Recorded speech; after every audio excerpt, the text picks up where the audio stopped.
come here. We are truly interested in coal farm steel. So we are very thankful. Coal farm steel is one of the most rising star in our country. Not many people know about coal farm steel. It's a sustainable material and very less research and awarenesses in India. So this course, I believe, will be a game changer. And Professor Kauham Kwong. Audio very good was otherwise. So Professor Kauham Kwong has traveled all the way from Sydney, and it's a long journey. I'll tell you why. So from Sydney to Singapore and Singapore to Hyderabad, he's come a long way, and he's truly impressed. This is his first visit to India. In fact, I have known him for almost more than a decade. We have met each other at several conferences. We meet, quite frequently. Wherever I go, he is there. Wherever he goes, I am there.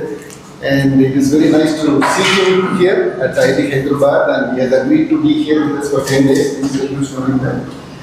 This one, we will start this one with the lighting ceremony in the dais.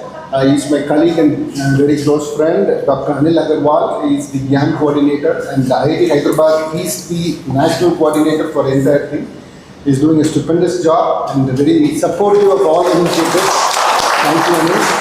And we have a very dynamic Dean Academics, Professor Bharat Wanidagi, very dynamic, has done a lot of work and streamlining many things for the institute.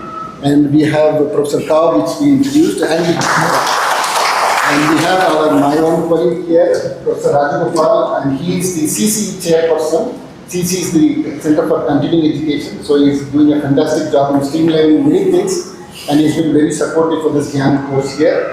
And I am somebody who is just making sure that everybody is there. So with this one, as tradition goes by, we will light the lamp and followed by a 2-minute speech by every one of them about their roles, what they are doing towards IIT Hyderabad. This is also our branding opportunity for us to showcase our, our commitment towards national development through technology.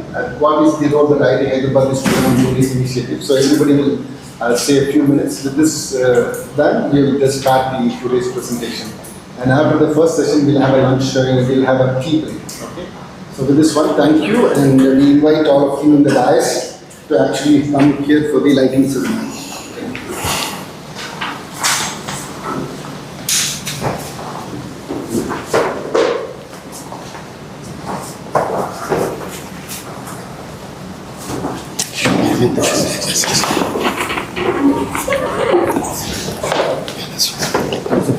Yeah, let's start. What should I do? Yeah, just light the lamp.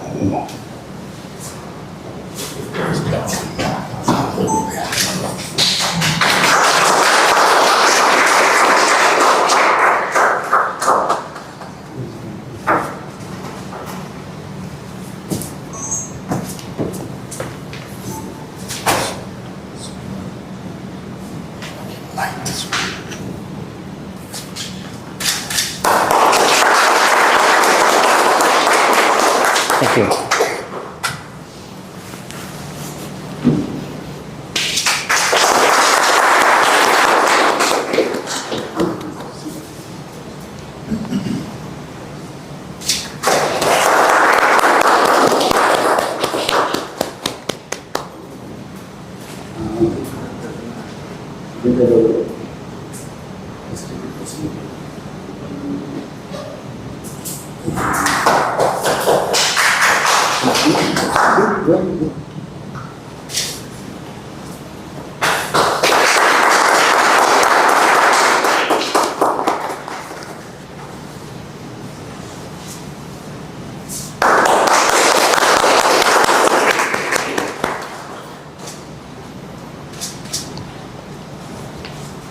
You can all sit in the dais.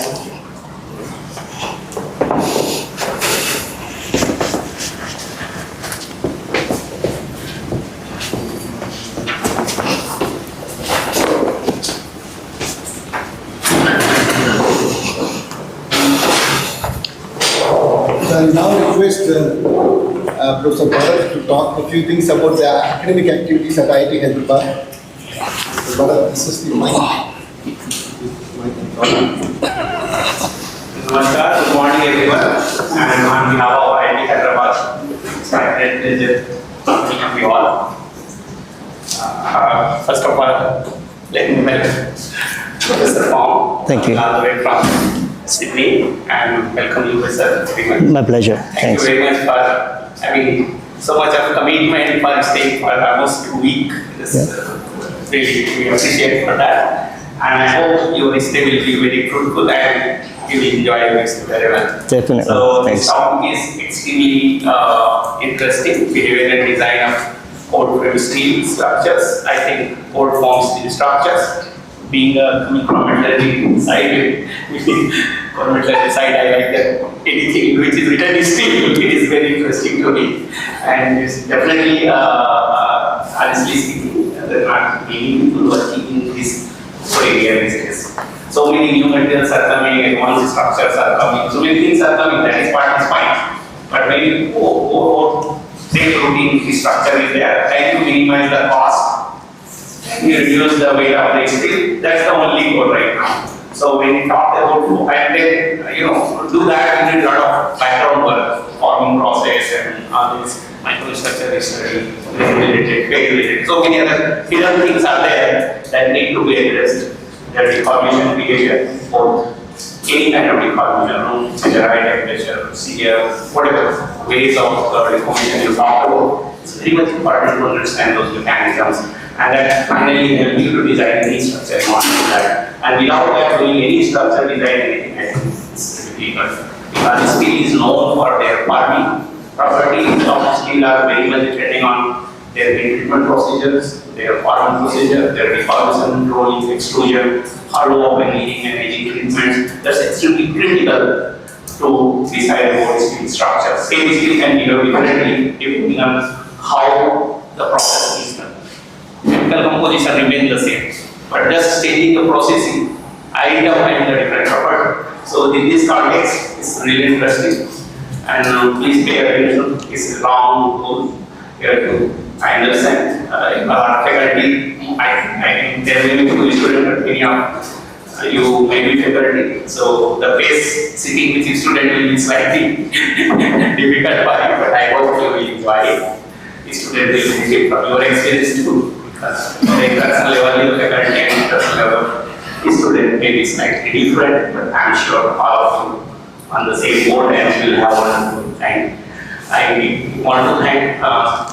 Professor and our Gyan coordinator who has been there for national coordinator. He's back on for Gyan for several years now. He is also taking up national coordination. So that is remarkable achievement from IIT website. And our Professor Rajgopal is also though he is chair CC, but little bit he is also from civil engineering department. Works in a lot of simulation related structure simulation and also closely related people here and presenting with the coordinators finding out interest about it. He is doing excellently in that steel research space. I'm very happy to that you are carrying forward. Typically when we say civil engineering courses and all, we talk about structures, design, simulation, mechanics, those are fine. But how many of really people are in core steel area? That's very few.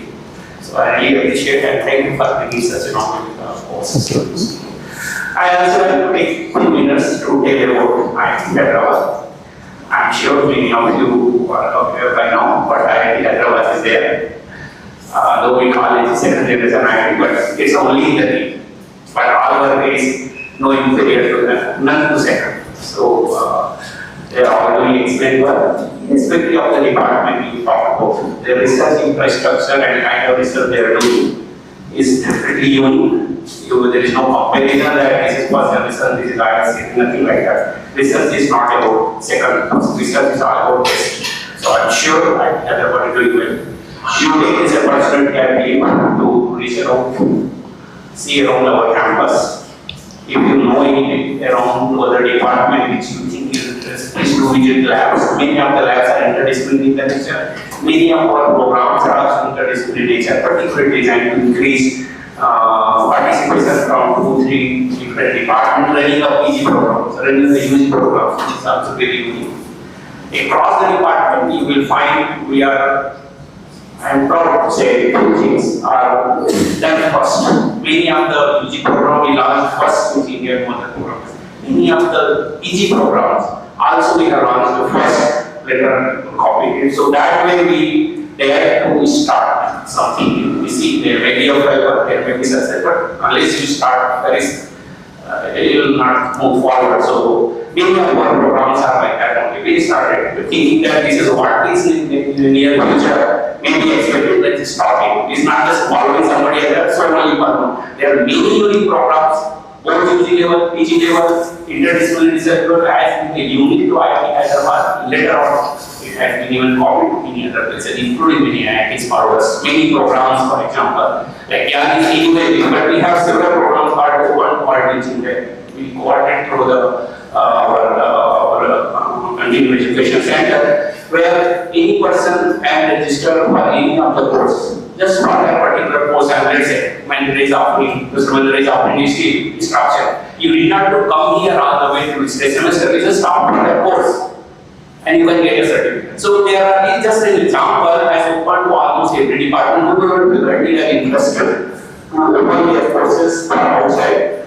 They are just doing, and many of the courses are actually exceptionally doing well. Students from other IITs, AITs, many universities, may not carry a good learning, even working professors, may not take student learning. As long as you are not looking for it, if you are looking for degree, typically for BTech student who needs credit. So for that, the university has to agree about credit transfer. Otherwise, as long as he is not looking for credit transfer, we have no issue on that. So everybody is welcome, and with this few things, I once again wish all of you best wishes. Please feel free. I hope everybody is staying in the campus. Yes. It's wonderful. So because outside is beautiful, but it's still living inside is better. Hyderabad is not far away because we are in a Bombay highway. You can easily reach out to city for any quarter, any time. So there won't be a problem in case if many of you are outside of Hyderabad. Just in case. A lot of beautiful places are there. Please do explore. You will find interesting structure. Also, very old structure. Thank you very much. And once again, sir. So, thank you once again You're welcome. for taking this opportunity to come here and giving us the opportunity to host you here. Wishing you all the best and thank you once again.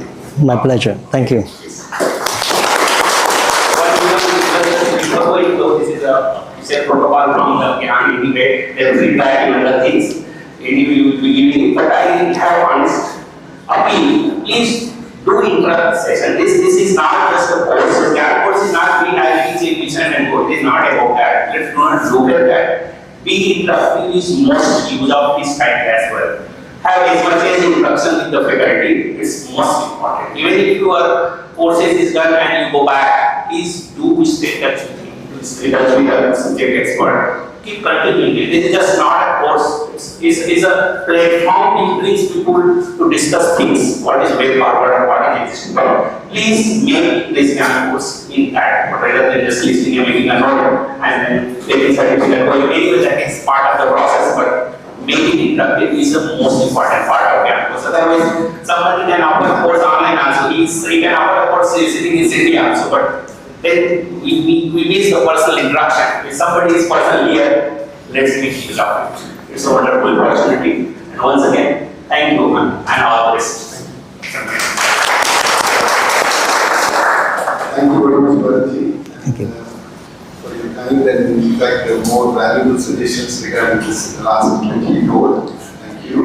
And now I request Professor Rajagopal, Senior Professor in our department, is also the CC chairperson. He give some few words about the activities of continuing education.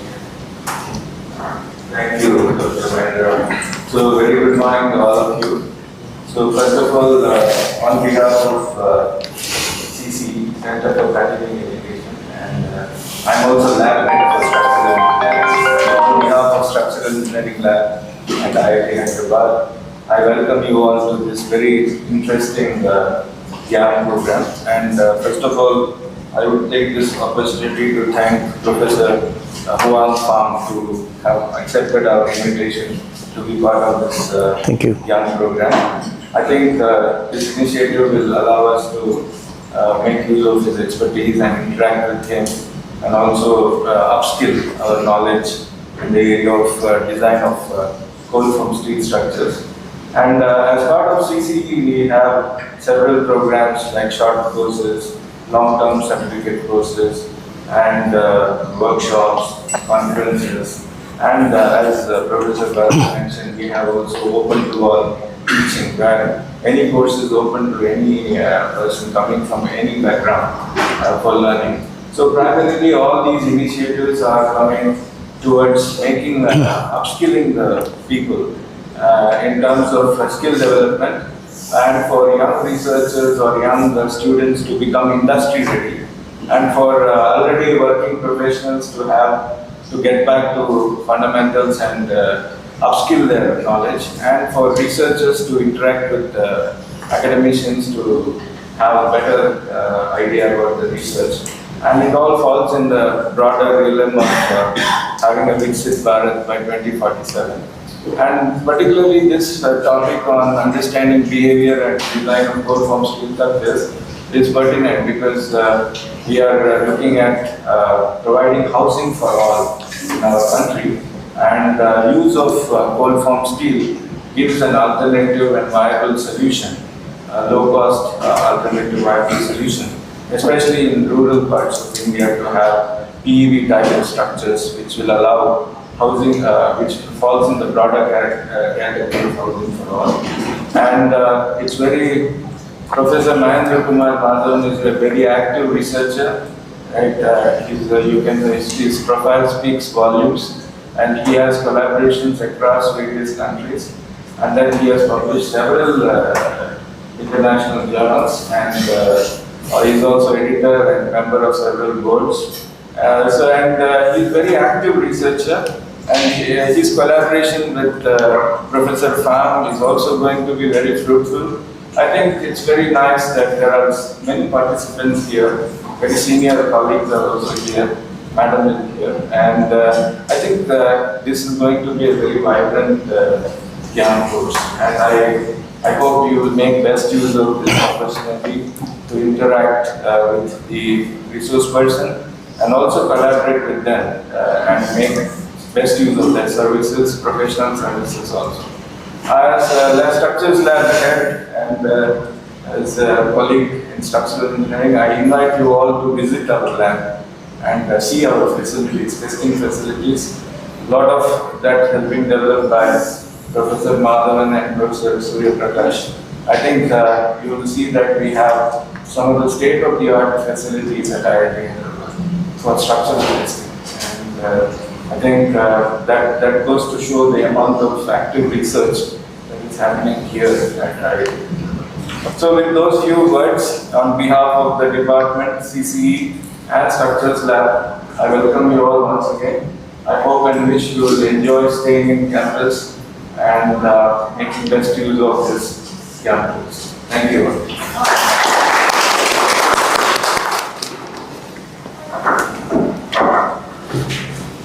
Thank you very much, Professor Rajgopal, for your kind words. Once again, I also want all of you to come to the lab and have a look at the facilities that we have been on us. Now, I would like to invite my colleague, Dr. Anil Agarwal, who is the National Coordinator, Gyan Coordinator, to say a few words.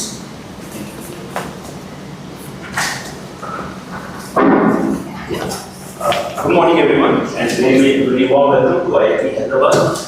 We are very glad that the turnout is so good. This is in several years. This is the first Gyan program in the Department of Civil Engineering at IIT Hyderabad. So we are. After the COVID hit, all these activities which involve traveling and collaborations, etc., they took a little of back stage.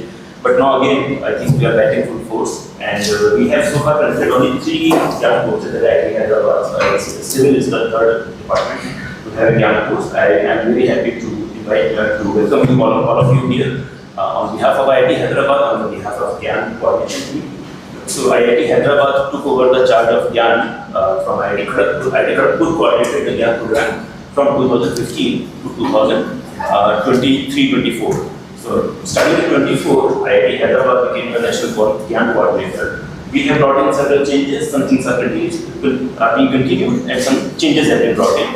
We have introduced a very elaborate review process. So, the popularity of the Gyan program is such that within almost 3 months window, we had received close to 800 proposals. And these proposals were predominantly from IITs, NIT, professors, with the collaborators abroad. And the funding was limited, and of course, our consideration, our criteria for approving a course was also very strict.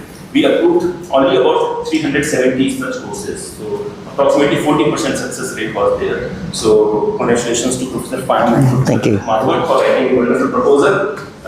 The proposal didn't take a very long time to get the approval, and it was first off the gate, and that's why it's the first one to be conducted at IIT Hyderabad. We have several others, approximately 9 or 10 more young courses pipeline that will be conducted this year. So GYAN program has been a very guideline program, and I will take a couple of minutes to just explain about the GYAN program. This is called Global Initiative for Academic Networks. The idea is that we are all fine collaborators abroad with whom we write proposals for research, etc. But those opportunities are relatively limited because of various types of restrictions in the fund utilization, etc. And the competition is very severe.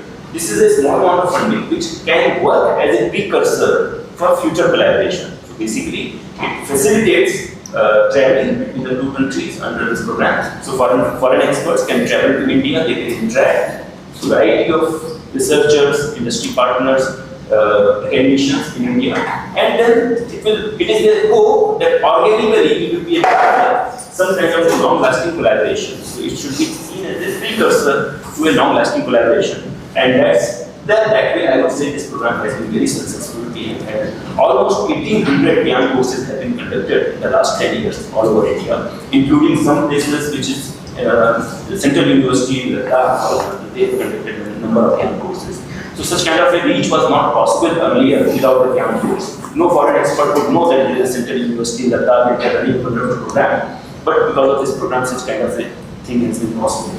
Right? So that Ministry of Education, particularly, they should be thanked for this. Professor Madhavan, of course, has been very active not only in the research in the field of cold form steel, also he has been disseminating this information, educating people in India on cold form steel. He has conducted several courses, short courses, long-term courses. Even his course for graduate students at IIT Hyderabad is very popular, postgraduate, among the graduate as well as undergraduate students on similar topic. So he has taken the initiative. I think in India there are very few researchers who are presently working in this area. So I think you are at the right place to learn about this subject. We have got subject experts who are really the pioneers, really at the front end of this subject. So you are at the right place. While you are at IIT Hyderabad, I will also have a request for you. IIT Hyderabad believes in converting everybody into our colors. So you can see our logo, right? So these are 3 colors of orange, 3 shades of orange. So once you are in IIT Hyderabad, now you are in IIT Hyderabad fraternity, you are IIT Hyderabad club, So you just enter the gates and you are part of IIT Hyderabad club, right? So our definition of being an IIT Hyderabad is very little. And once you are part of IIT Hyderabad, we want you to be brand ambassadors of IIT Hyderabad. So wherever you go, that's why I would request you to visit as many labs as possible, interact with as many people as possible. We have got a very good engineering department. There are excellent research that is going on. Our students are there working in the lab. So I would request the volunteers to please coordinate some kind of a visit, lab visits, interactive sessions. So you can go to our website. You can find the details of all the professors, all the technical staff, different types of work. Most of the information is available on the website. So you just tell us who you want to meet, and we will arrange the meeting for you. So it need not be restricted to even the civil engineering department. You decide some other department, some other professor, that profile looks nice, and you want to have some interaction with them. Some of you might be working in industry where you are not restricted by only structural design. Maybe you are dealing with chemicals sometimes, so you may want to interact with somebody in chemical engineering. Fine, we can arrange those meetings. So please feel free, take maximum advantage of the time that you are here at IIT Hyderabad, see the infrastructures, meet the people, and then be our brand ambassadors wherever you go. So that is our expectation from you. I hope you have good time here. Weather is very nice these days, so I hope you will not be suffering with the heat of Hyderabad. One request from Professor Fan that even though we are going to have some interactions within the department, but also please find out some volunteers can help him go through the profiles of different faculty members and see if there is some faculty members who you want to interact and maybe they are even tangentially if they are and somewhat of interest to you, we can try to arrange those meetings so that you can Definitely. benefit. We can also benefit, and you can also find some collaboration. Oh, yeah. in addition to Yeah. our course. Definitely. Thank you. And HOD, I think he's traveling. He just met the engineer. Okay. Yeah. So see if Professor Murthy is available for a meeting. Yes. We can have that meeting too, so he would know that some activities are going on. Because earlier we used to do all the activities in the same building, so everybody used to know what we are doing. Now we are distributed among 10, 15 buildings, so not everybody may know. So it's better that he visits the director once and gets to know me. And one additional piece of information for students. YAN program allows for the credit transfer. So in this course, probably there will be an exam at the end. So at the end, when there will be an exam, if you want the credits to be transferred to your host institute, the institute where you are taking presently enrolled, if you write the exam, then we will give you a grade sheet. That grade sheet is valid nationally. Then you can show that grade sheet at your institute. And if they allow, most of the institutes do allow IIT Hyderabad grades, then you can get that reflected in your institute's grade sheet as an extra credit or an extra course or something like that. That would be of use to you, which will reflect forever on your grade sheet. And of course, every participant, I think the criteria will be set by the exam on one. Every participant will get a participation certificate if you attend at least some number of lectures, some number of tutorials and lectures. So with this, I think I will stop now. Very warm welcome to you, very warm welcome to Professor Phan, and I hope you have a good time here and a good exchange.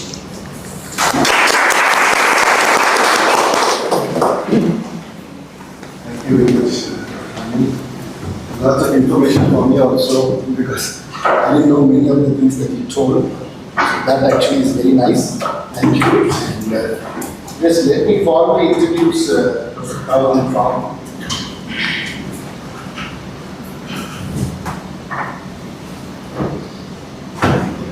So I'm just going to read him, so just be patient with me because it's a big bio for him. So Associate Professor Phan is an Associate Professor in Structural Engineering and is currently the Director of Space, Place and Safety of School of Civil Engineering, the University of Sydney. He was awarded a PhD on conform steel structures at the same University of Sydney in 2010. His advisor, Professor Greg Hancock, is also a good friend of mine and a contemporary of my master's advisor, Professor Shanmugaman at US. And Professor Greg Hancock was the pioneer for many of the words like signature distortion buckling that we use today, was coined by his advisor, Professor Greg Hancock, just to know where he comes from. He had a Bachelor of Civil Engineering with first class honors in Structural Engineering at the Ministry of Architecture, Ho Chi Minh City, Vietnam in 2000. He also obtained both Master of Construction Management and Master of Engineering Science and Structural Engineering at the University of New South Wales in 2003 and 2004 respectively. After his master's studies, he joined the Faculty of Engineering, Civil Engineering, the Ministry of at the same university where he graduated in Vietnam as a lecturer, and from 2011 to 2015 he was awarded the prestigious ARC Australian Research Postdoctoral Fellowship on the development of newly developed direct strength methods for conform steel structures and their combined actions. I was a reviewer for many of his students' thesis, and I can personally vouch for the quality of the work that is being done. I have also visited the Ministry of Sydney in Australia a couple of years back when they conducted the World Structures Conference. Fantastic work is going on there. And he was appointed to the continuing academic position as lecturer in 2013, then as senior lecturer in 2018 at the University of Sydney. Subsequently, he was promoted to associate professor in 2022. He is a member of Standards Australia Committee on conform steel structures. He also serves on a member of task group subcommittee, and he is the AISI committee on specifications of design of conform steel structural members. Associate Professor Phan's main research interests are theoretical and experimental structural behaviors and designs, with particular interest in steel structural members and systems, conform steel structures, cold aluminum members, structural stability and analysis. He has published close to 150 scientific articles. 150. Really good. I gave these papers to review also. I see the quality of the work and I know firsthand. Every paper is like a small pieces. So the quality of the work is very good from Australia. And he teaches advanced steel structures and was successful in 3 ARC discovery grants. ARC is the Australian Research Council, very similar to NSF or DST here, but it's very, very competitive to get research grants, and he has done fantastically. He has got 3 such things. and he has closely worked with Blue Scope Steel, and he's also the DRC Research Hub for Australian Steel Innovation. And he's a guest editorial board member of several things, Journal of Construction Series, Involved Structures, and several other things. And with this small intervention, I would like to officially welcome Professor Frank Kong for taking the time and opportunity to come all the way from, from Sydney here. And thank you, sir. The floor is yours. Thank you. I'm using this one, right? Yes. Thank you.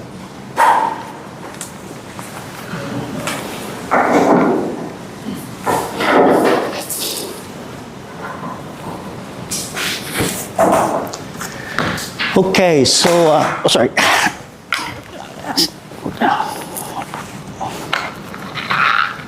Yep, I get used to how to use that in my teaching in Sydney.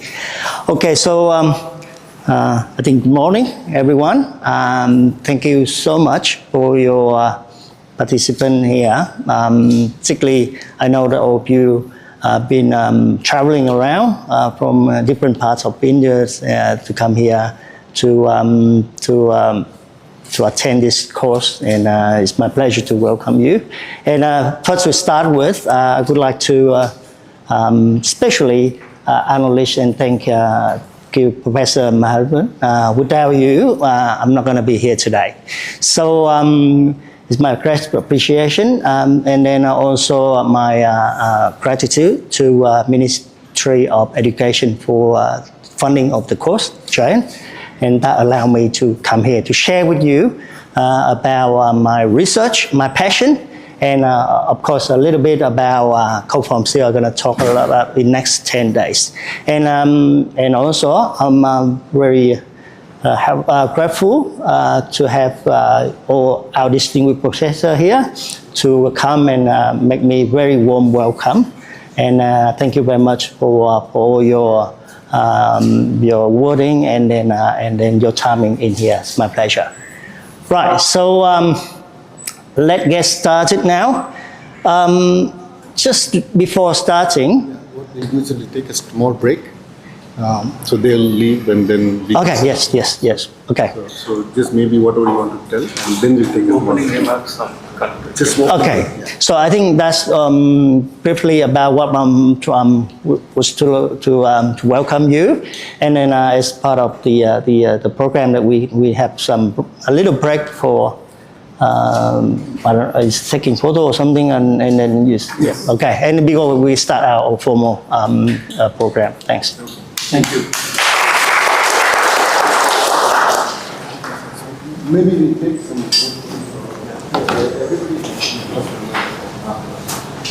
Just take us, and then we'll have it. You can come in the middle. Okay, thank you.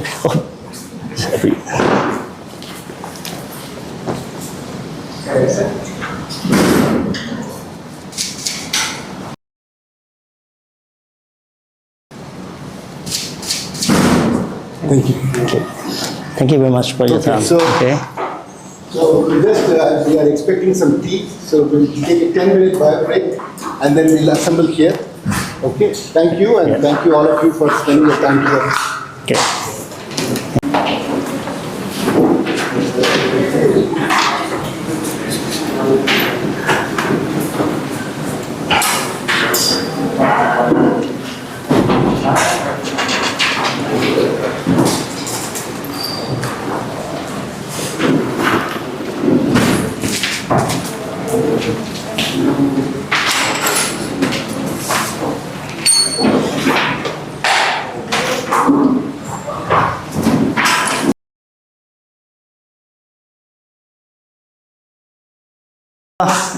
Welcome back. I hope that you have a great break, and then we can get started with our exciting course on co-form steel. Okay. Right. So before I get started, I forgot to welcome all people online. I'm sure that many of you online. So my welcome, warm welcome to you. And then I hope you enjoy for next couple of days in the lectures on co-form steel. Okay, so before I get started, can I ask a question? How many of you are engineer or faculty member who already know about steel, design of steel? I'm Professor Yes, from KRS College of Engineering, Madurai, India. very pleasure to you. Okay, anyone else, faculty member? As a professor, please. Yes, oh, in steel structure. Right, yes. How about other? Yes? Faculty and NIT calculus. Right, so you've been around from India. Oh, great, yes. Anyone else? From studio. All right. Hmm? Yes? Bhavna from engineers university. Right, okay. Okay, so your expertise on steel. Okay. Right, other than that, how about design? Engineer? You graduate already? Okay. All right. And the rest is student, right? Yeah. So somehow you done the steel course already? For the first year, I don't know what is that in India. Is that 3rd years for design of steel course? Is that 3rd years? Okay. Right. So I presume that you have a knowledge about, I'm sure about how to design hot rolled steel. Right. So cold form steel is not new actually. It's been developed and used for many years, but it's not really popular in terms of design, particularly in specification and code standard. It's going to be very inappropriate if you use hot rolled steel design code to design for cold form, because they are actually totally different. So that's why I'm here. Just talk a little bit about, first lectures, I'm going to talk about application, particularly in Australia, where we're using a lot of cold form steel. And I will tell you a little bit about the future and the trend now using cold form steel. And in the next couple of lectures, I will talk about more in detail about how you design that. Of course, in order to design that one, you need a full course, a semester to do. But I try my best to squeeze in the next 10 days to first give you a very fundamental knowledge and how to design. And then, of course, later on, if you want to have any question or any query or something, just feel free to email me. Okay. Right now, is that not working?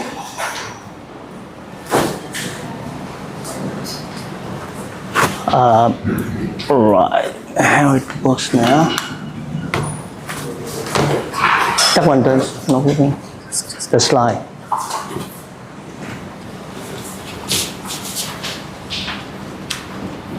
You can take that one off. Yeah.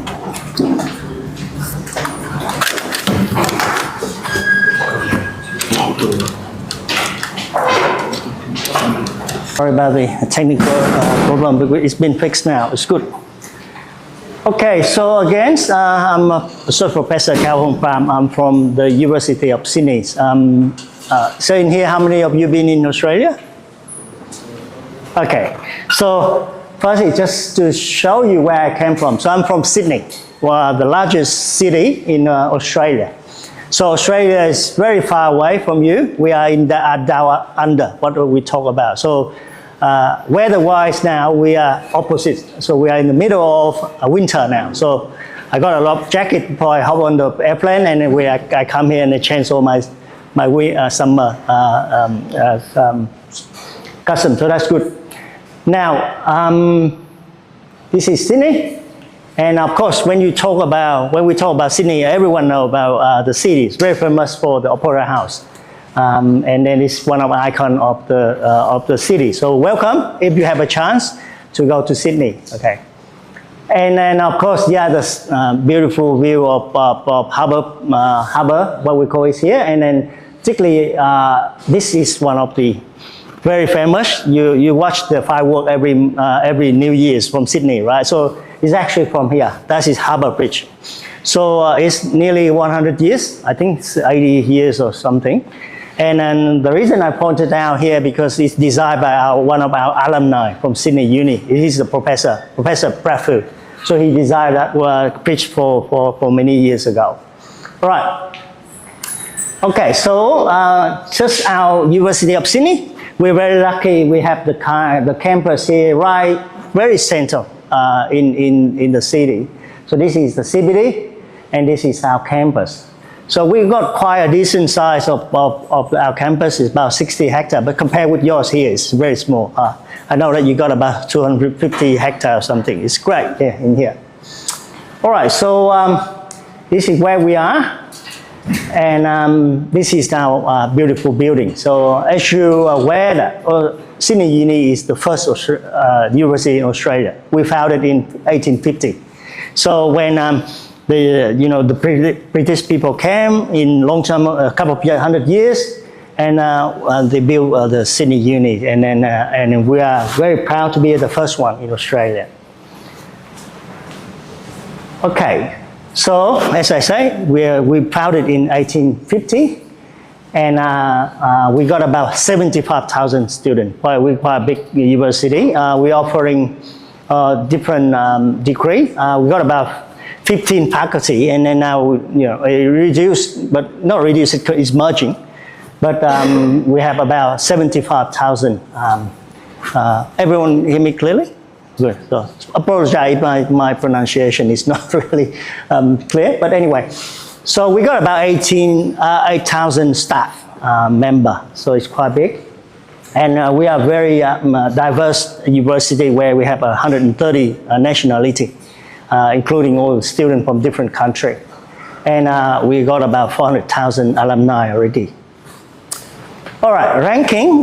We're very fortunate to be ranked in 18 in the world. Just recently based on a QS ranking. And we are the first one in Australia for graduate employability.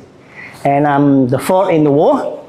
So it means that every student from Sydney Uni normally get a job straight away when they graduate in Australia. And then for engineering, we rank 34 in the world. Just to give you some statistic about where we are. All right, so this is what we're proud of.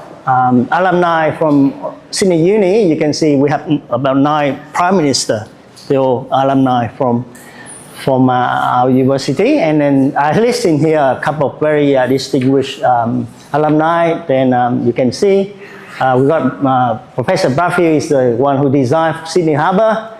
And we got a couple of alumni who won the Nobel Prize. And some innovator in here, give you some idea about our past education.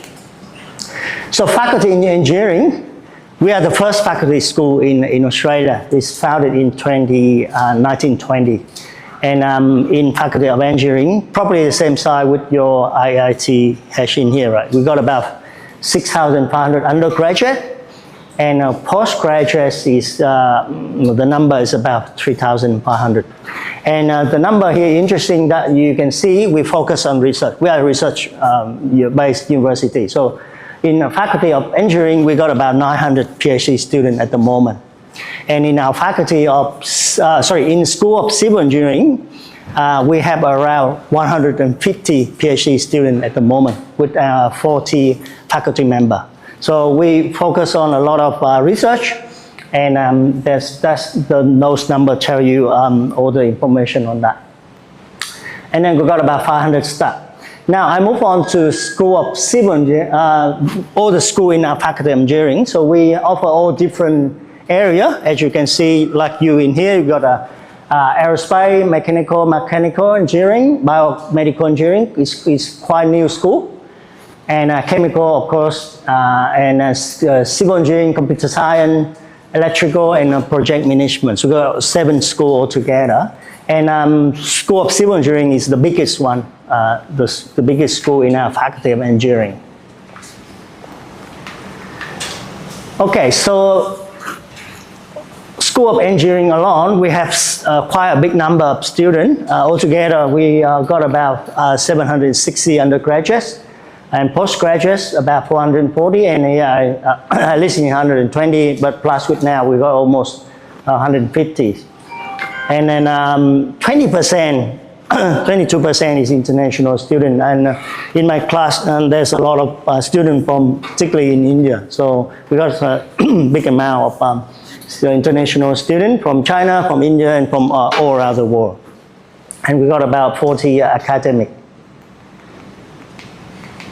Okay, so we offer a different area, as you can see here. Structural engineering is the largest group in our school, and this is showing you all the research activity in our school, depending on what group is there. So transportation engineering, transport is a new one.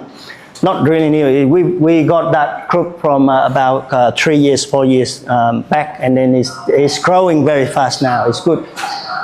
Geotechnical engineering, of course, very traditional and very reputational area that in Sydney we offer.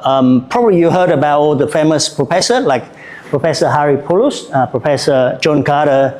The Professor Harry Pulus is one of the key person who designed the foundry, who part of the company is coffee, Australian coffee. Sorry, the name of the company, and they designed the foundation of the tallest building in Dubai. You know, well, yes, that's right. So actually the foundation is done in Australia. And Professor Harry Pulus is one of the key person on that one. Just give you an idea about all that information. Now, humanitarian engineering is something new. We offer the degree for students looking at all the technology or the of the fact that related to all the humanitarian disaster, you know, engineering looking at that, how to solve, how to tackle those problems. And another area we just got it the last few years is water. So we consider that as one of the critical area that we need to look at that. So we attract a few very distinguished professor and leading academics worldwide to join us in that water engineering group. Okay, so now I talk about the structural engineering in our school, and this is showing you all our staff. And this is all the name. The reason I put in here because if you have any question or you want to searching some research or whatever they do, just type in their name, and then if you see their research interest and you want to talk to them, just feel free to email and email to me. I'm happy to be an ambassador to connect to those staff in here. So we have about 7 staff working on steel structures. Just something for your information is steel group in our Sydney Uni, probably the best one in Australia, and not just that in Australia, in the world. So Professor Madhavan will give you some idea about that. So we coming back to history about some distinguished professor. This is Professor Hancock. He's my advisor. So I will talk a lot about his contribution. He's the father of cold form steel in Australia, actually. And then I will talk about that about him and his work later on. A lot of works related to cold form design. Okay, so and then Professor Kim Ramerson is one of the distinguished professor on stainless steel, storage rack, aluminum, and they both chair all the standard on metal structures. So Professor Hancock is a chair of AS 4100, 4600 for steel, cold form steel, and Professor Rasmussen here chairs all the aluminum and stainless steel and all the code related to metal structure. So all the steel structure code in Australia came from our university, so we're very proud of that. And then you probably heard about Professor Nick Trahe. He's the father of the flexure torsional buckling equation that you use, maybe is in your code or everywhere in the world. So when you get all that equation, maybe it came from Professor Nick Trahe. So he passed away, unfortunately, last few years, but he's one of the key person that introduced steel structure. So we got a quite strong steel research group back in 2 years ago when Professor Roderick from UK, from Britain, from Cambridge, came to Australia. He built a lab, and then he brought all the British standards to Australia. Just give you some brief introduction. And down here, we got a few more academic. Not just steel, we are having other staff as well, working on different areas, concrete, steel, concrete structures. As you can see here, Professor Gianluca Granzi is quite famous on those areas. So those Professor Wynell Pruce is material science professor. So those people are working in different areas. But if you're interested, not just steel, but in the other area, you can look up and then email to them or make a connection. Right, so as I just introduced, we are the oldest university, so that's why our lab here is also the oldest one. So our lab is one of the largest laboratory in the Southern Hemisphere. So it's founded in the year 50 by Professor Roderick from UK. And he built all the strong floor and all that one, allowing us to test a lot of big scale stuff in here. So at that time, we built that lab with strong floor. We didn't have a strong wall, unfortunately, and now it's hard to build a new one. I'm aware from Professor Madhavan that you got a very nice lab in here. I'm looking forward to visiting that. So, so of course, as you agree with me for sure, is we can't do structural engineering research without lab, right? So the lab is very important. All right, and here is just showing you some full-scale testing that we conducted in Australia. And in here, I'm sure that the way that it works in here and in India and in Australia would be the same. We got a lot of collaboration with industry partner. So in order to do research, and eventually we bring all the research into the standard. That's how all the progression or procedure, how we're going to do it. So on the left-hand side here is part of one of the ARC grant that I got from Australian Research Council and BlueScope Steel. We're looking at the whole system for cold form, cold roll aluminum structures. So we're using, you can see here, not steel, it's cold roll aluminum instead of steel. So if I have time, I will talk about that particular project. Very interesting in Australia because we are along the beach. So we need to have a very special structural system where it's good in corrosion protection. And then cold roll aluminum here is the best solution now. So BlueScope Steel introduced that and then sold that one in the market. So it's good now. So we did a lot of research and then we gradually put that one into the standard at the moment. And your right hand side here is a full scale test of the shaking table of the whole storage rack system. And using all cold form steel in here. The reason that we do this one because we collaborate with the company called Damatex. So they produce all those systems, and with this particular pricing one, we designed a new system where it can absorb the shaking energy from earthquake. So the company and trying to promote those products in New Zealand. And you're aware New Zealand is right in the belt of the earthquake, right? Not like in Australia, Sydney, so we don't have a lot of earthquake, but in New Zealand, of course, this is a problem. I'm not sure about India, but maybe you give me a bit more information about how to design seismic and in earthquake in India later on. Okay, so this is another part of our group testing. We're testing the full scale connection, steel connection, and there's a tubular connection as well. And then of course we do a lot of modelings and try to understand the behavior, and eventually we need to bring that one into standard. Whatever you do in research is great, publish many paper, very cited, highly cited paper, but eventually you need to go to the standard. So engineer, everyone can use it. So this is our strength in Sydney Uni. Every single this research that we did in our university normally is transferred into the standards. I will talk about that later on in our case where cold form steel, we did a lot of research in Sydney. Okay, so the other one is cold form steel in different areas. This is my baby.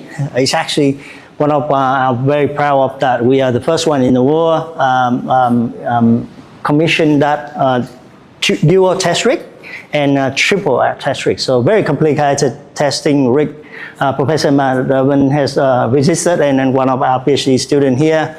So it's our pleasure to welcome you. But this allows us to test some very complicated connection in the practice where it's subjected to different loading case, shear and bending, rotation and compression. So it's how we can test the real connection in here. So this is all about shear. You can see this is all my works, and this is the compression in a coral aluminum channel section. So I will talk about that later. But just showing you the laboratory works in here and the activity that we're conducting now at Sydney Uni. All right, so just quickly about me. I think I won't spend time on that because Professor Madhavan is already talking about that. So I will skip this slide and just introduce a bit about my team. So I'm very fortunate to work with my advisor, my mentor, and now it's my colleague, Professor Gregory Hancock. He's retired already, but he's one of the first one in Australia who actually the father of cold form steel, who created the AS4600 standard that I'm going to talk a little bit later. And then and a lot of work, a lot of research in Sydney led by him is in the standard. He's the only non-American member of AISI committee in Australia, in US. So you can see he's got a big voice in there. So all our research in Australia go to American somehow, and after that coming back to Australia. So it's the way that how it works. But he's the one who get involved in American standard, and then that's why we do a lot of research on that. So I talk a little bit later. And he is the chair of AS4600, and he's officially retired last year, and I'm the one is to replace him in AS4600. So hopefully in next few years everything is on my shoulder, but I hope that I will keep going with all his legacy, and I'll keep the standard AS4600 going. So other professor that I mentioned here, Professor Kim Ramuson. So he's professor in our group, but I mentioned before his expertise on stainless steel, storage rack and aluminum. So he's got involved in a lot of the standard in America, particularly for aluminum manual standard, working with Professor Ron Zeman. And the other one, they developed the American code for aluminum structures. So our group, we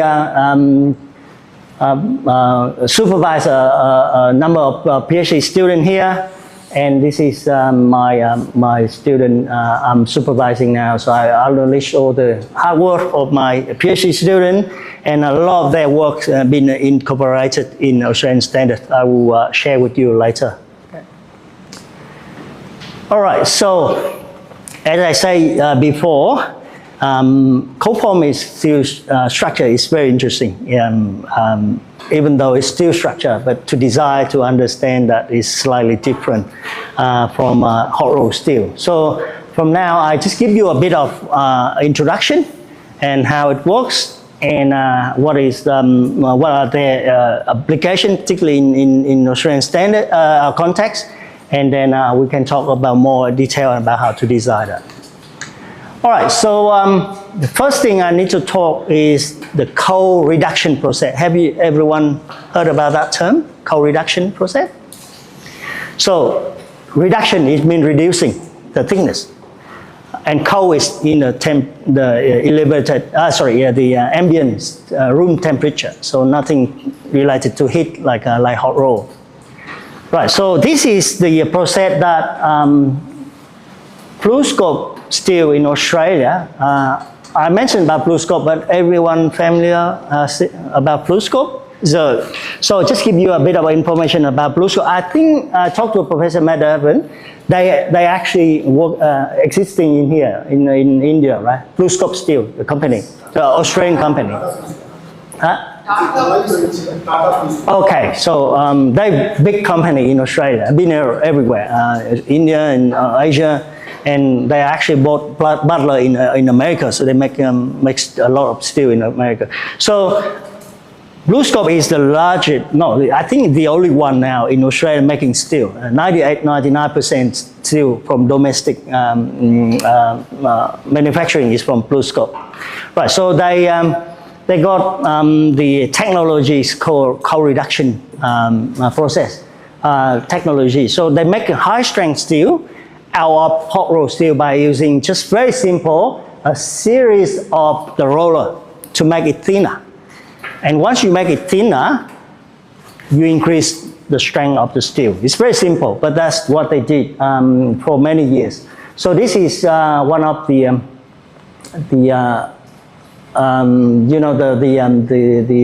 roller in the factory, not factory, in the steel maker.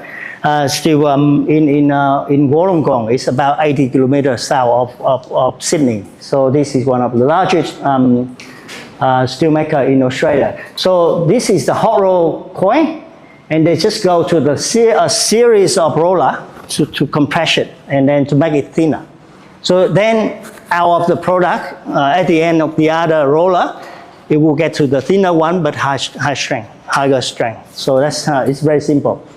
Now this one is just showing you the steel hot roll plate or coin before it is fed into a series roller. And then out of that, you can see the thickness we're getting thinner. And of course, all the particle and the grain here of the steel is changed by that process. So it's actually make it stronger or higher.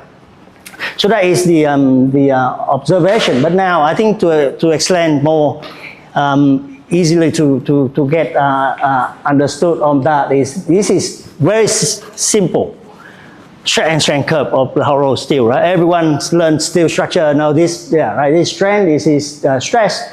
So in this range is elastic, the steel structure, okay? So our up to the here is flatter, so it's yielding. So this is about 400 megapascal, it's normal strength steel. And then after a little while, and then it start increasing again as the strength hardening. And then go to up to hit the top, and then start to be necking, and then drop down. So that's very typical strength curve coupon test that you learn from material, right? Course or steel course.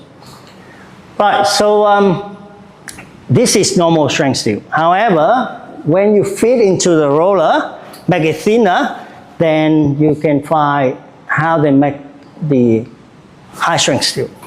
So high strength steel and steel is exactly same steel. So the young modulus is 200,000 megapascal, right? It's not a high strength steel made by composite. You mix everything in there and make it a chemical or whatever to make it stronger. But this is pure steel, but they just make it thinner and it's stronger.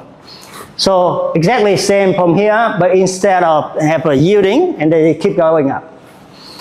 And then start to be non-linear here, and then a little bit flat out, and then go to ultimate. So you can see U strength in here going up very significantly. So you can see here roughly about 700 megapascal for U stress. All right, so because there's no distinct U plateau, then we have to use the proof stress, 0.2. So we shift that one, 0.2%, and then we got that intersection, and that is where you find, or you use the FY, U stress, okay? All right, so As you can see in here, what different from the high strength steel and normal steel? Have you recognized what different? Yes. Less ductility.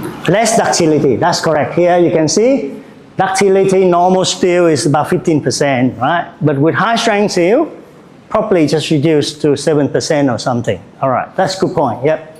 What else you think?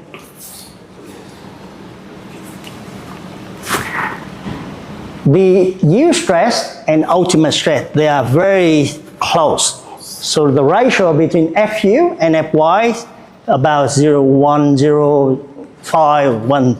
But with normal steel, you can see the Fu to Fy is about 1.25. Right. So that is different.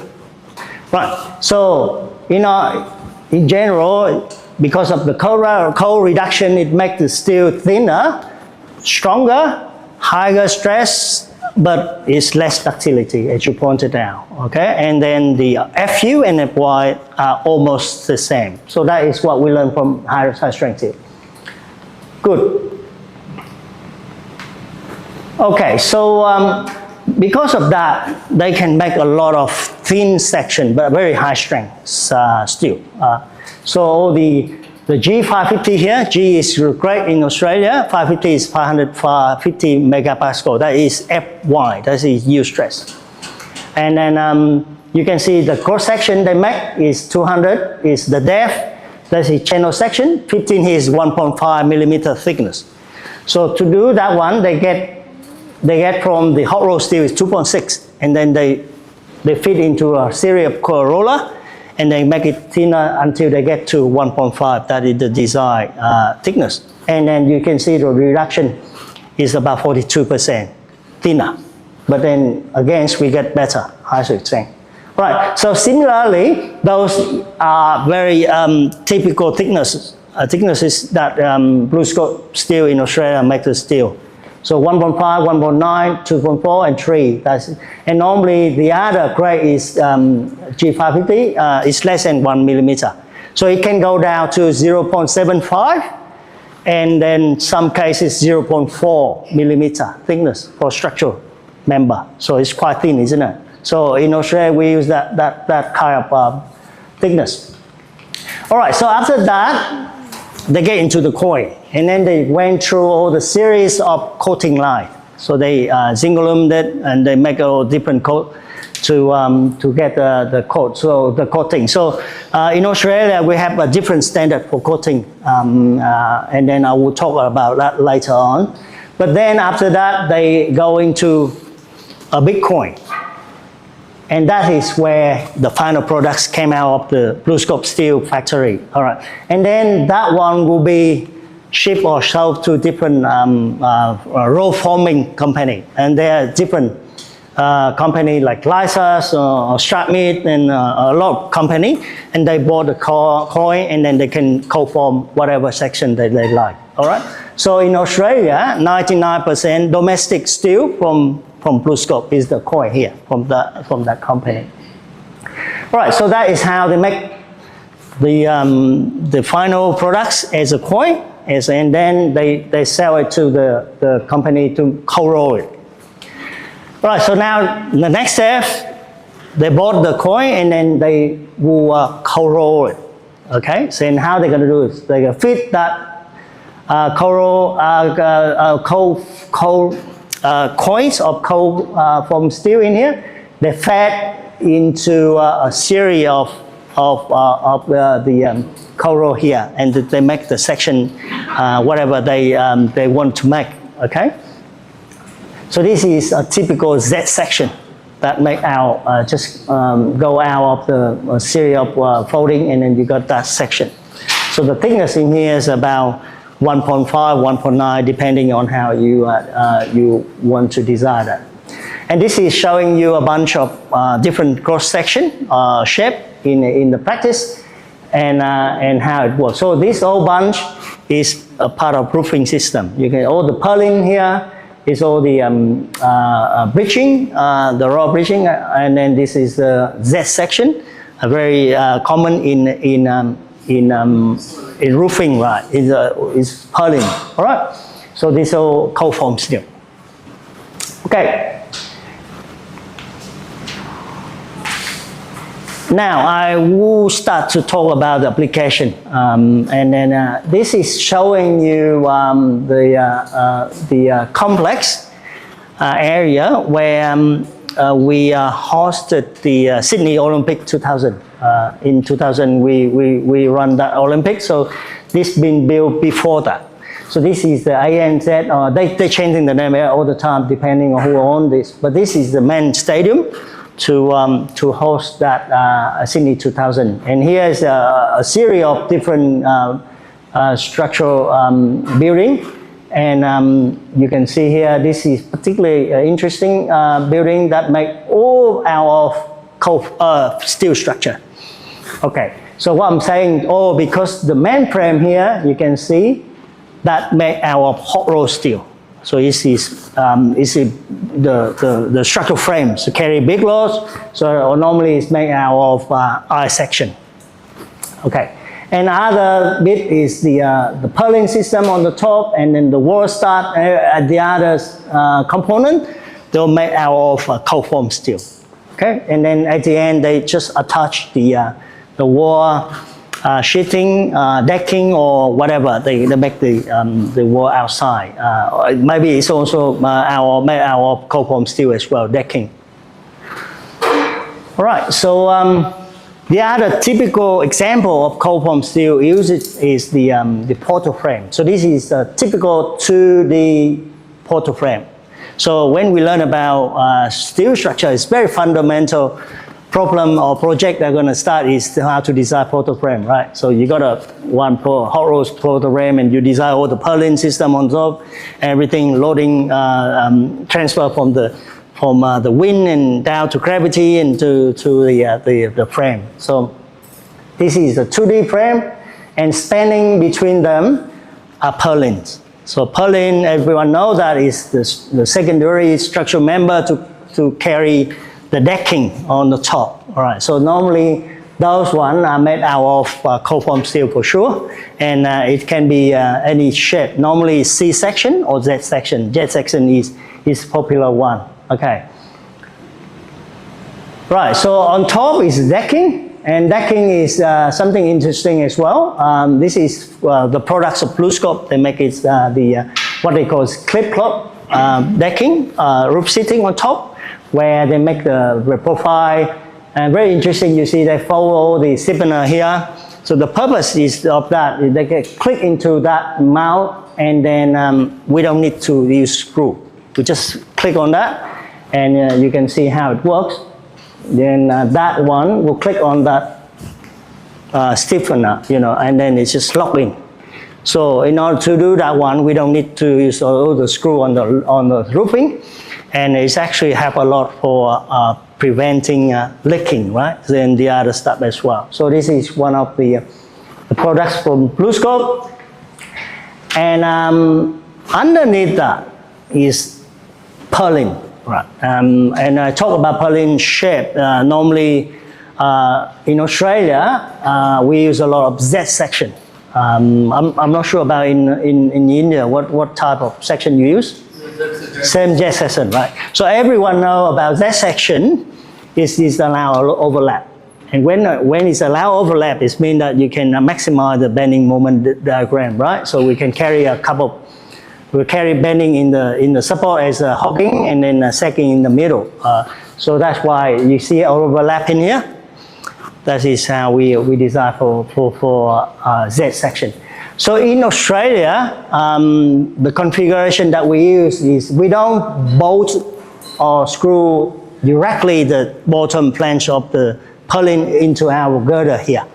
So what we do is we bolted the web of the Z section to the clip. Is another piece of steel, yeah, and then we welded that clip into the top of the I section. So there's a couple of reasons behind it. First, you can see the gap in here, so we avoid the localized loading. You remember now in here when you got a huge load acting at one point will cause the localized loading, right? Because of the point load. So in order to do that one, we will avoid that localized loading crashing on our flange. The second here is the clip in here play another role to stop our beam from flexure torsional buckling. It's very technical word, right? When you got a long beam and when you get a load, it's gonna buckle sideways and twist. So that is flexure torsional buckling. Okay, I will talk about that play later on when we go into the detail of the design. But the purpose of that clip is actually stop from the our purlin system here from flexure torsional buckling. Okay, so because in Australia, slightly different with the products in US, I will talk later, where you got to lift the angle here is square. It's not like in US is the inclined one. I showed you. So and then because of the square angle here, we have to make the flange differently because we're going to overlap it. All right. So you can see the top one normally smaller than the bottom one, a few mils. So in order to you overlap that one. But in US, I mentioned they do it equal flange. But in order to overlap that, of course, the lip in here has to be in an angle, right? To overlap first, and then second is they can stack all together, just for transportation. So this is how in the US they make they do it in the Z section, and in the US I don't know why, but they bolt it directly, the bottom flange to the girder underneath. Maybe of the cutting or the cost of the clit or whatever. I don't know the reason behind it. But in the US, that is the common practice where they make or they build the Z section. All right. So, but in New Zealand, somehow they like to use channel section, the C section. And of course, the channel section, the negative side is you can't overlap, right? You can somehow, you put it back to back, like this one at the end. This is from New Zealand. So you can see here, they have to put this way, and then when you go to the support, you have to turn around, and you bolted the web. So this is how they can make the continuous beam in New Zealand, all right?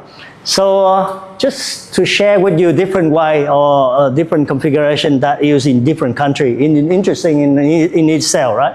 Only simple Z section, but different ways building in a different country. All right. So because of the co-forming process, so it means that you can create basically whatever shape that you want, right? You can put a little stiffener here, you can bend a bit of lift, and you can make it more complex section like this one, okay?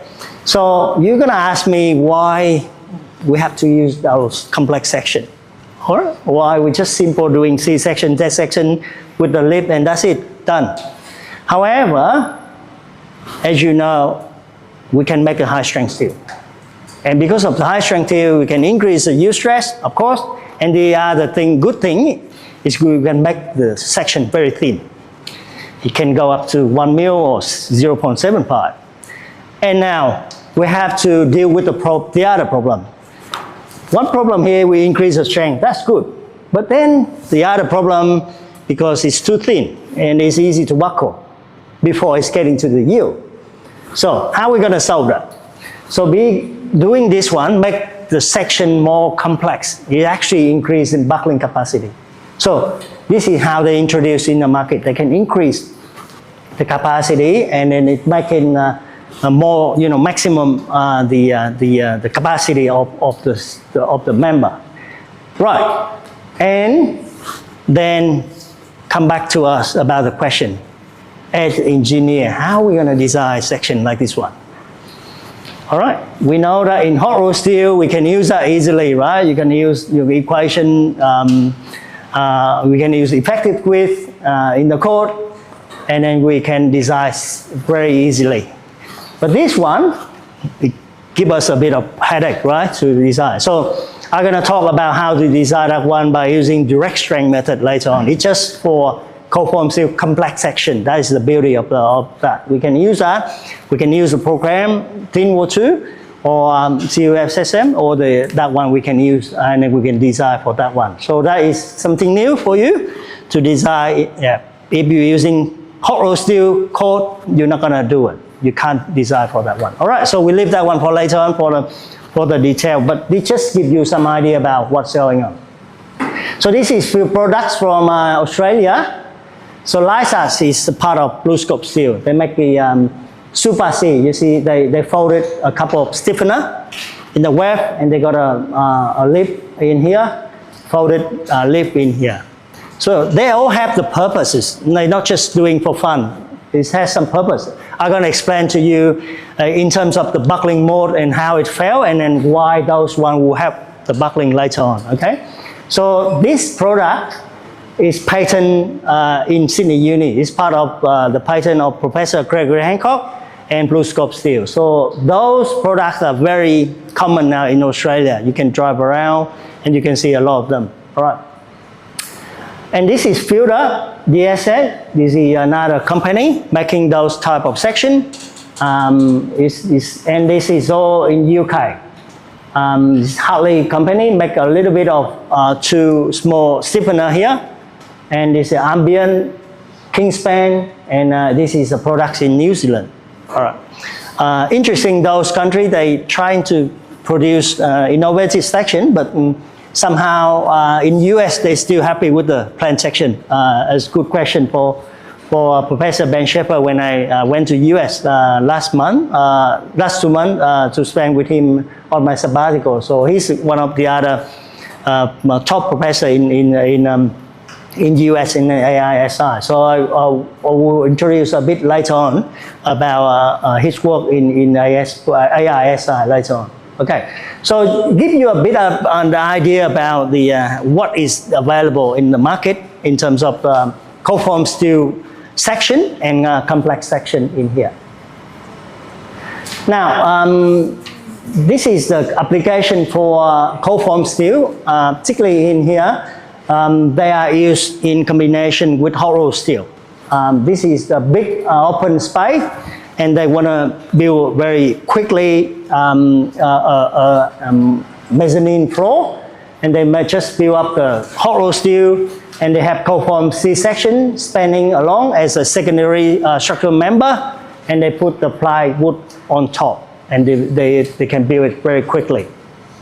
Right, so this is one of the example. And they're getting into the commercial building or office building now. So you can see the main frame is a hot rolled steel member, structural system, and then spanning across is secondary member is a cold form steel. You can see, very interesting is, this is C-section, but with very narrow flange. The flange width is about 20% or less than that, 15%. And then they punch a hole in here as well. So first, the hole is just allow all the MPE system, right? About all the fire engineering system or the plumbing, everything go through, and they actually punch the stiffener as well. So the stiffener make it stronger, and then we have to do a research on that to see how we're going to design that one in terms of the design. So this is part of those products now in commercial building. Right, and this is very common. And then when I walk into the building, your steel structure, very amazing building here. You got the frame, right, of the steel, hot rolled steel. And underneath that, I saw a lot of decking, cold form decking on that. And then you pour concrete on top of that. So it's part of the composite structure solution. So this is one of the building that use composite structures in Australia. So the first building used that type of structure is back into 1986. We start to design structure, composite structure using the decking here. And that decking used cold form steel, high strength steel, G550, very high strength one. Right, so this is how it works. So the decking profile underneath that one, in Australia, BlueScope has a product called Bond Deck. So this is Bond Deck. So of course, different country has, or different company has their own profile, but I can see in here, this is different decking underneath that. So the purpose of decking is first is the formwork, right? You don't need to make a formwork. Itself system is the formwork, and the other is the structural behavior as well. So it plays as a role as the steel underneath that in tension to carry all the tension in the slab system. So that's why you can maximize the capacity, the strength, and in terms of the construction, you can speed it up right as well. So how it works, so this is a bond deck, and this is I-beam, and this is concrete.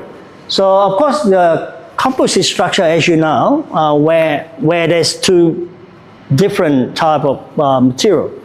Top is the slab, and the bottom is the steel. And when it's bent, of course, there's a slip, right? So to make sure that it works as a whole, which is the composite action, what we call that, to make it sure. So you need to introduce the steel stud to avoid that slip between those materials. So this is the steel stud. They weld it into the decking in here, and then they pour the concrete on top. So this is how, when they finish, and they pour concrete on top.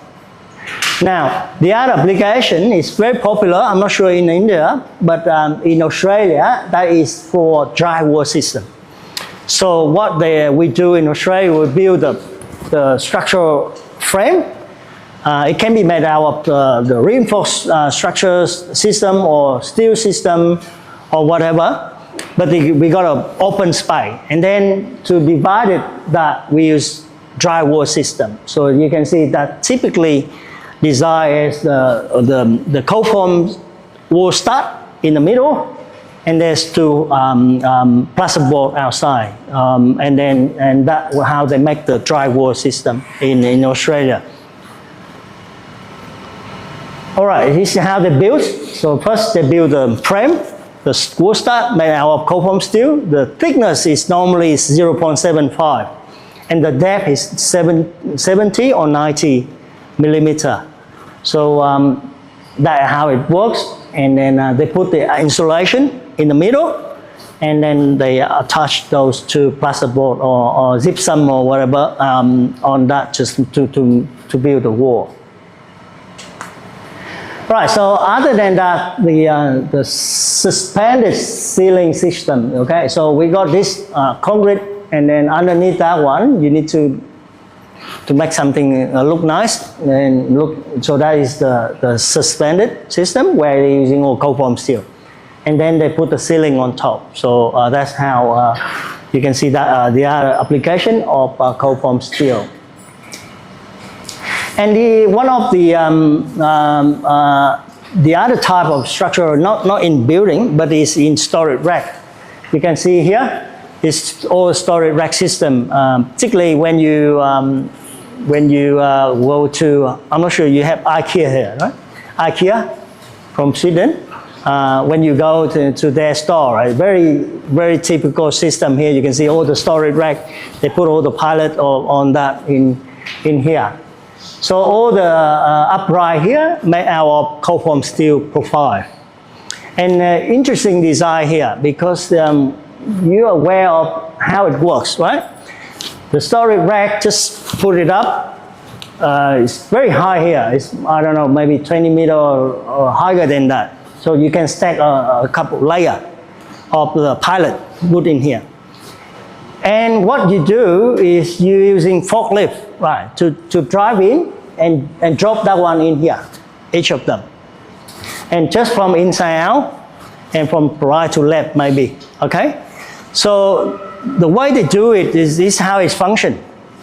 But now it causes the structural problem is because of that one, you have the clearance in here. between the two upright. There's no pricing or whatever. Right, because you need the clearance for the forklift to drive in to lift it up. And now it's caused a problem of stability. The column with very high, long, very high, without pricing, is going to buckle in flexor torsional buckling. All right, so to design that one is another problem. We have a special design code in Australia for those type of structure. All right, just sharing with you some interesting. You can see that's what I'm talking about. The spacing here is clear. So the forklift can drive in and drop in here. And you've probably seen some disaster, not just some accident in some store. In US or anywhere, you can see like a couple of 100-meter length, all right, of those type of structure. And there's some accident in one of them, and it's just domino effect. It's going to collapse everything, right? It's very dangerous. If you hit someone in here and make the column is just buckle, and then everything is just collapse. So to design that one is interesting. You need a special design code for that, not using our normal steel one. So this is the detail of the connection right here. So you can bring that pallet and it's actually sitting in here. Simple, like this one. Right, so to understand that connection, you need to design for that as well, okay? Right, so now I will share with you how we build a house in Australia. So this is a single house in Australia. Normally, in the past, like 30 years, 40 years ago, they all made out of timber. A very traditional, conventional material, right? But now, gradually, they start using cold form system. All the member here made out of cold form steel. Channel section is very thin, 0.75, and with the depth is 70 or 90, and they make the whole house very quickly.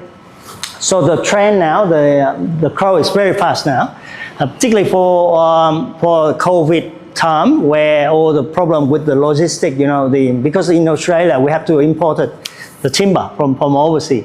So that's why it affected the construction industry.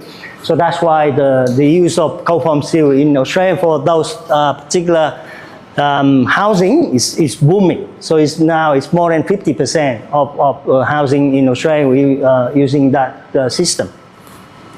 So not just one level, it can be two level. It's double story. Very typical house in Australia. You're aware that we are a big country. We've got about 7 million plus square meter. And with the population is less than 25 million. So we got a big land. So that's why the house there normally is big. We got about 600 millimeter square per house. So this is how they build in Australia. And the whole frame made out of cold form steel system, a structural system. And you can see the palette of the brick in here. They just make it as the axonal shedding the wall system, not carrying a load, all right? So that's that system in here. So what we call in here is a brick veneer system. All right, so the beauty of the system when you use timber, it's a problem with cracking and shrinkage and all the problem. And of course, it's a termite problem. So that's why when we use that one, it perfectly solve those problems. Okay, so now Blue Scope Steel has another brand they call it True Core. So they make a lot of the blue one, very typical color, and they can actually build the whole house as you can see in here, the products. I will talk a little bit how they work later on, where now everything is computerized.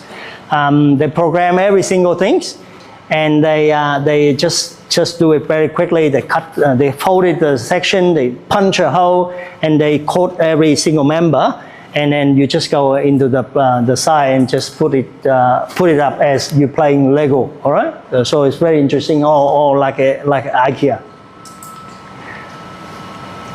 Right now, not just small house, it can go up a little bit bigger. So this showing you a quite decent size of the small shopping center, where the whole roof made out of truss, and the truss here is made all out of the cold form section. The beauty of this is you can see here, there's no crane. You don't need a heavy crane to lift it up. So what happened is they make all that truss and stack on big stack and carry to the side.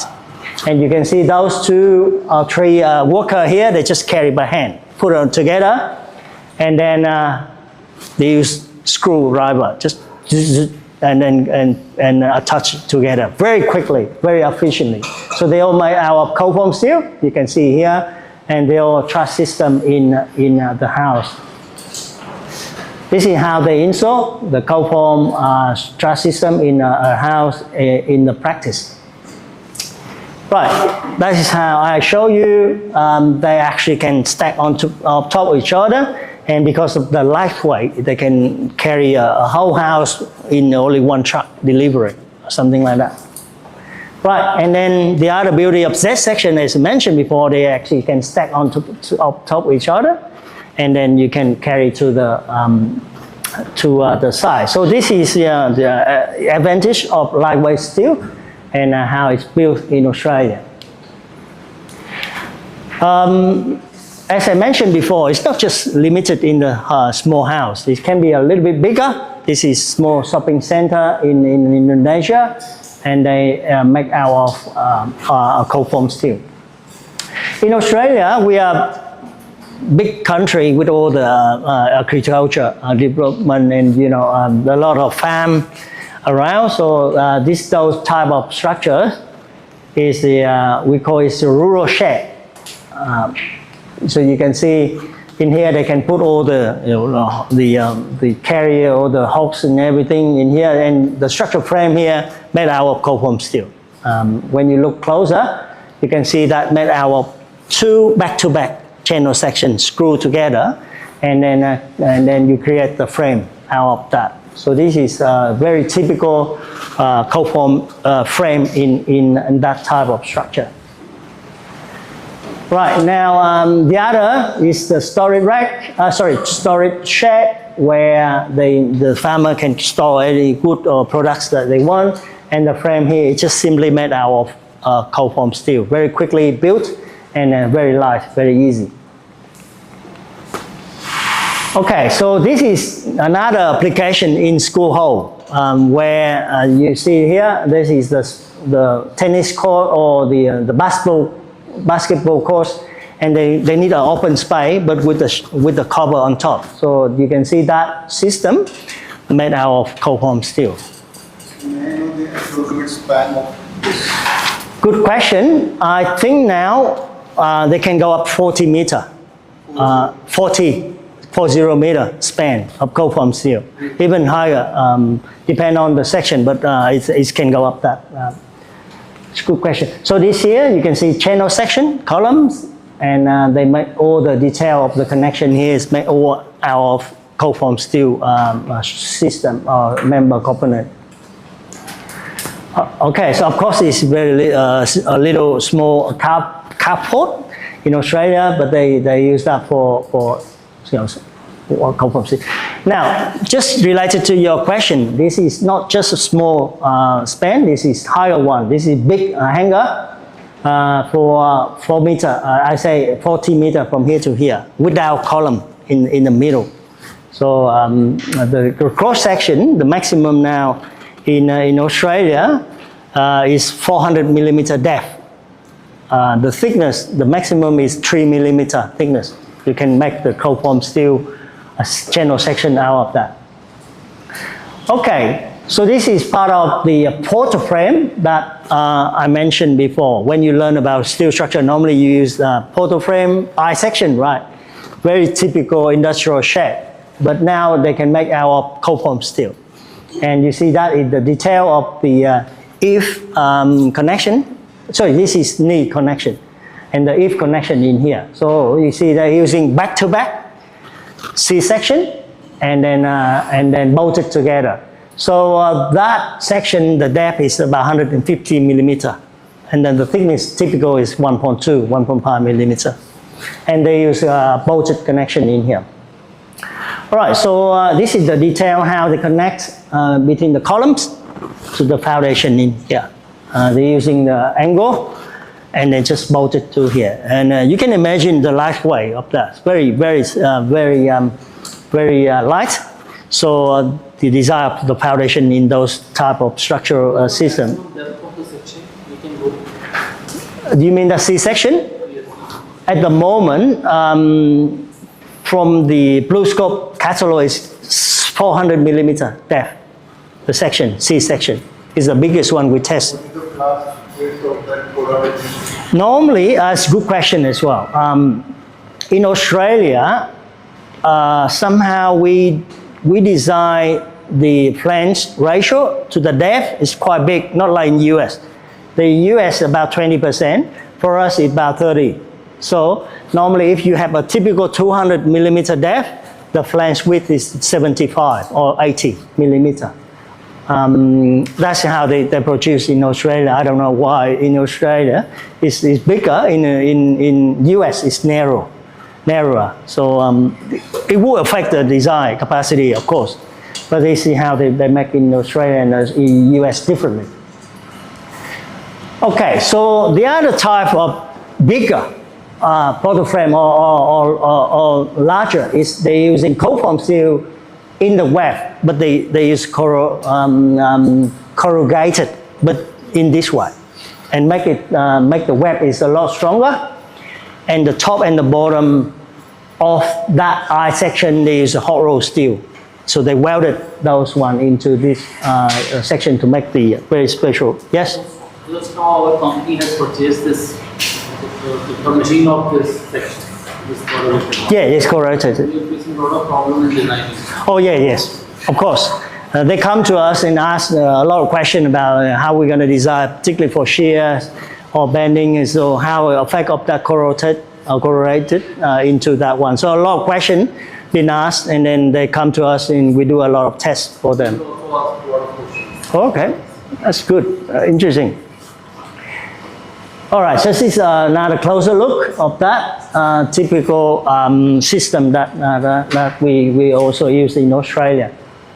Is this successful system in Australia? They're a company, they produce that one. Of course, they promote, they sell in the market. So depending on what market they promote, but they have different system. Normally the system belonging to the company where they own their system, they want to promote and they sell, and depend on which one you like. As a client, you can choose different solution. What will be the maximum thickness of the rope?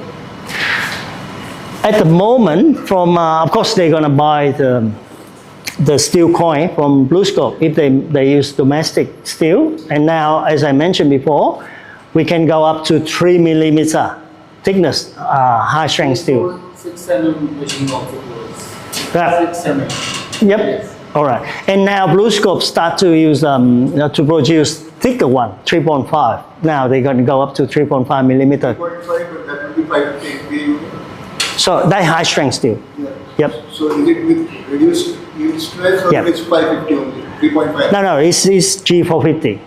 Yep. So it can go up to 3.5 now. Yeah. For high strength steel. So since we're discussing this question might be, I think you'll be coming to this, but is welding in cold form steel common practice in Australia? Yes, very interesting question that I'm going to spend the whole lectures on that later on to talk about the connection. And then welding is one of the very common. And of course, there's a lot of problem with the welding for cold form steel, particularly with high strength steel, with a heat affected zone or whatever, then it's going to affect our one. But we use a lot of that in cold form steel. Yep. Okay, it's a good question. So I'm glad that you get engaged in that. So not just about me to talk. I like interacting. So feel free, if you have any question, just raise your hand, stop me, and then I'm happy to answer any question. Okay, so hybrid system is something is very common now. We use different combination between structural system. This is part of combined between cold form and timber. So timber is on the roof, and then cold form is in the wall system carrying the load. This is common, and this is interesting. That's what now is happening. So you can see in here, cold form structure system, and here, what is that? This is shear core. So it's excellent combination, isn't it? Because if you build a high-rise building, of course, you have to design for lateral load, earthquake or wind or whatever. And of course, this one is no good. You need something to carry that big lateral load. So shear core here will do that job, carry all that lateral lateral load. And now all the cold form steel system will carry all the gravity load. So that is a good combination using between cold form steel and concrete.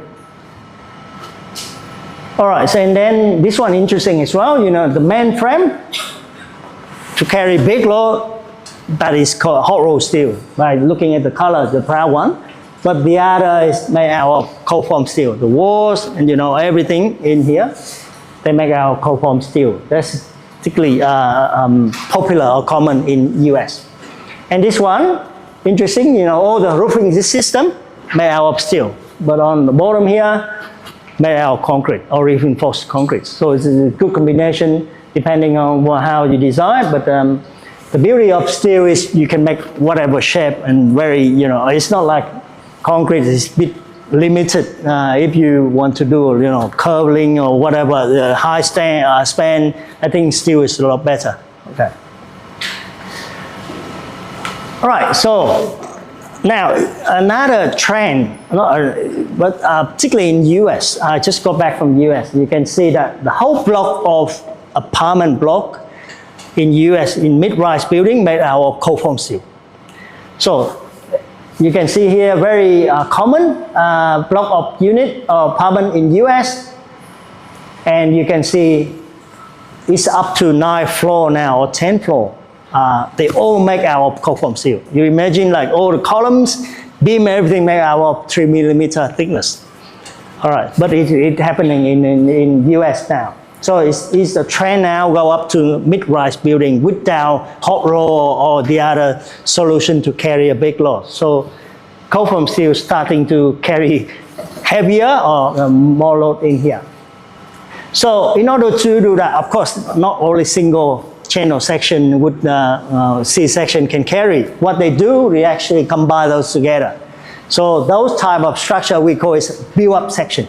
So you actually build a column with like 5 or 6 channel section screwed together or bolted together and make that one. So this is a typical columns in the cold form steel structural building. Right, so this is another photo that I show you. You see that build-up section, 2 channel section, screw back to back, and then all the hole here is punched with the stiffener, make it stronger, and this is how they build in the US. All right, so you can see here, there's 9 floor buildings made out of cold form steel. Interesting in here, the bottom 2 floor is still made out of concrete because you have to have a longer span, carry bigger load, you can car park and everything here. So they use that for that. But from level 2 up is the office building, office floor. So you get a lot of partitioning and that, and then that's why they can use all cold form steel member or component in here. And the other photo showing you all the components here, all structural member here made out of cold form steel. This is particularly common in US at the moment. So I just got back from US as mentioned before. At the moment, right now in University of California, San Diego, Professor Ben Schaefer and another professor from that university, they got a big grant from NSF to test the 10-story cold form steel, everything made out of cold form steel. And they test actual load. So they build everything including the stairway, including the air condition and all the partition and everything. And they shaking that and they try to test 10-story. And interesting that they also burned that one down as well. So they're trying to understand the fire engineering or fire protection in that building. So it's happening. Yes? When we make these higher stories, Yes? generally in concrete or steel structure, the columns are continuous, so we don't have to see the verticality of it. We splice it and the verticality is maintained. So in case of these stories, how do we maintain that verticality and how is the connection taking place The connection here? between the columns? Yes, so so depend on how they design, depend on the company, but normally they go down to the U shape and they bolt it on top of each other. U shape or say C shape at the end, and they just bolt it together. It's not continuous, okay? It's going to the plane. Yeah. Yep. So they all bolted by the channel or U shape or the detail. I wish I have the detail of the drawing, but that's how it works. For a 10-story or say rather a 5-story building, in terms of the lateral and the basis, we have to design the connection. Yes, very important. Yeah, you can see all the pricing here. That's a part of the lateral restraint system. And of course, inside that, there's a lot of pricing as well to carry all the catalog. Stacking one floor on top of the other. Yes, So, is there any possibility of sliding also? we do. That's a good question as well. We actually do the test now in Sydney Uni for 2 floors of the shear wall, and then we test and see what is the effect of sliding and that, and particularly that connection is the what they call is the nail down, right? So the stud, how to attach that wire together is very important, because if you not continuous, it's not continuous, then it's the problem, right? So especially as you pointed out, is the lateral load is pushing the shear wall and everything, and then it actually lift it up. Okay, so that is part of our research at the moment. So we take into account that consideration as well. In terms of construction of the system, so this reduces the weight of the building substantially. Yes. But in order to take care of that issue of the lateral and other. That's right. So for that one, we have different solution. First is you can see the pricing system, and second, we use shear wall to carry that one. So what we do, we bolted the shear plate, the whole plate into the frame, and then it's going to carry the lateral load as well. Okay. Do we maintain the verticality and the Yes. So we attach in the frame with the big plate of steel, and we bolt it or we screw it together. so it's a combination of roll section and Yes, it's a combination. Actually, not outside, but normally inside, where you have the lift, the shear cord or the wall between the building, between the rooms, and then normally you have the wall, and that they can attach that steel plate as the system to carry out that. We call it a shear wall plate system, and at the moment I have one of PhD looking at that problem for the high-rise building. So we use that steel plate to bolt it to the hollow section frame, and to carry all the shear load and lateral load. So we're also using different way to connect them as well. We use a power actuator, fastener, we punch it into the system. So I'm going to talk all that one about one lecture on connection. So you point out very interesting problem, and then I think I will show it later. Okay. Yes, any question? Is there any software to design these type of buildings? You mean a standard? Is there any software, design software? Okay, so that's part of the course. In next lecture, a couple of lectures, so we introduce a program that we developed in Sydney Uni, that's ThinkWorld 2 program, that allow you to design for the structural member in here, compression, bending. Sorry? Connections also? Connection is, we're developing it now, but not yet in the program. In the program now, it's just structural member design of structural member.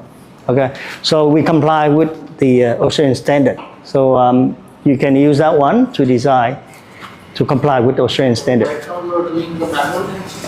Sorry? Right now, you're doing the connections manually. Yes, you have to design, particularly with cold form steel. I know that for hot roll steel, we have the program like Lincoln in Australia. That program particularly designed for design of hot roll steel hot roll steel connection. So you actually got a connection, you know, how many bolts, whatever, put in the program, and then it will design for you. With the cold form steel, we haven't got there yet. We hope that we're going to do it later on. But as I show you later on, it's like the member capacity or the behavior. It's a lot more complicated with the connection as well with cold form steel. You will experience a lot of different failure mode that it never happened in hot roll steel, like tiltings and bearing and pull out and all that is complicated design. So I will spend like 1 or 2 lectures just particularly focusing on that, just to show you how to design for that. Okay? Good question. Very interesting. That is what interests now of the engineer. We sort of understand or design member capacity, but connection is a problem. We need to understand. And remember, the cost of connection is not cheap. Right, it's 30% or something. If we do design good, save a little bit of material in the member, but then if you design a lot of connection, you know, then it costs more than that. So we have to look at the bigger picture and how to balance between the connection and member and the whole system. You are using bracings for the stability of the structure. We use different way. This is a pricing, and then we're doing a lot of testing now at different university and trying to understand the system, you know, all the connection here and how it works. And there's a lot of work done in US and in Australia, so you can design for that. When do we use X bracing or K bracing? Like the different type of bracings we are using. When do we use that? Where or how? Okay, so when we are using K and when we are using X. It's totally depend on you when you design. So the solution is you you choose that, and then when you choose that, you design for that. The problem is when we are using K bracing, Yeah. it comes out straight away from the machine. When we are using X, we have to externally source that. Yeah, so then you have to do a structural analysis and then back into the basic calculation, okay? And there's the design rules in the standard showing you how to do it. Good question. So, anyone? Yes? There is option for ideas. So are you aware of it? Is that in here? Connections. Connection. I'm not aware in here, but in Australia we have the software called Lincoln, Limited Connection. So Lincoln, and that specialize in designing connection. Yeah. Yes, it does give you an option to design both forms, steel connections. So both forms of connections, both form and both of the power. Really? In that? Okay. Okay. I'm interested to see how it works. I haven't used for both form yet. Okay. I've used for multiple sections. Okay. It works. Curious whether you use anything As far as I'm aware, not in Australia, I'm not aware any program that I can design for cold form steel connection. But as I mentioned before, the hot roll steel, there is. Yep. Good. So let's move on. Yes? Can you know which structural system is best at better? Like, can you use joist system or a rest system for flooring? The flooring system?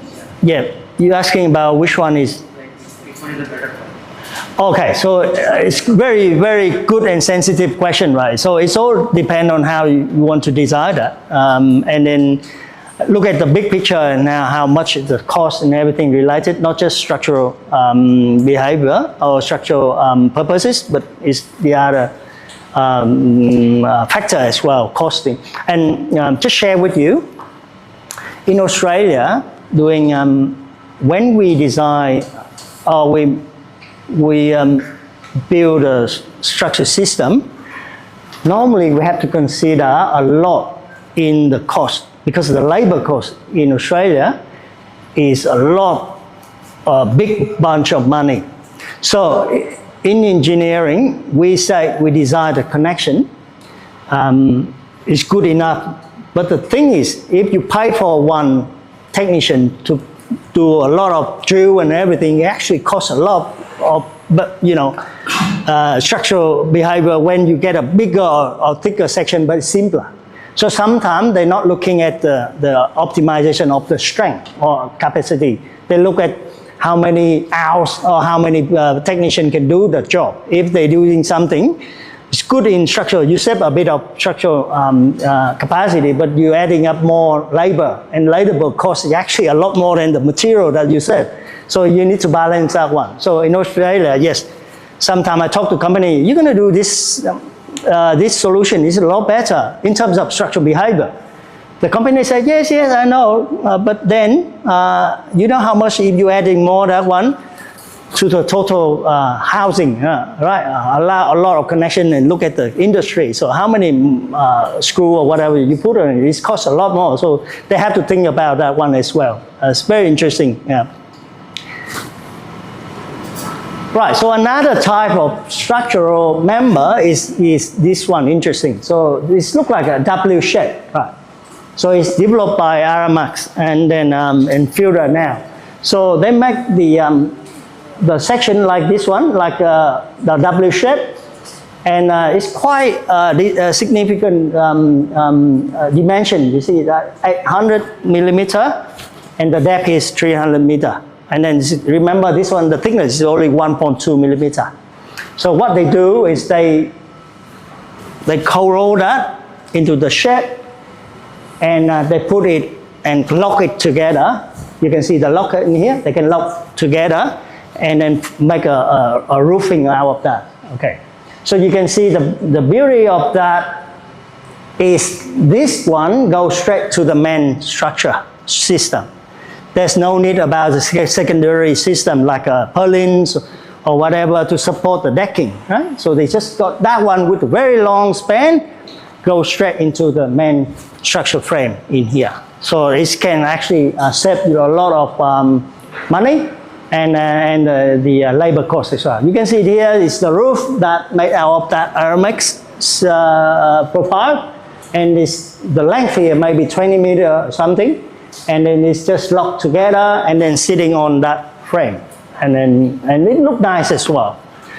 So yeah, another example of the roofing of the small stadium, where you see here they just make all together, lock it together, and then just sitting on two big frame in here without any small running across the structural system underneath that one secondary system.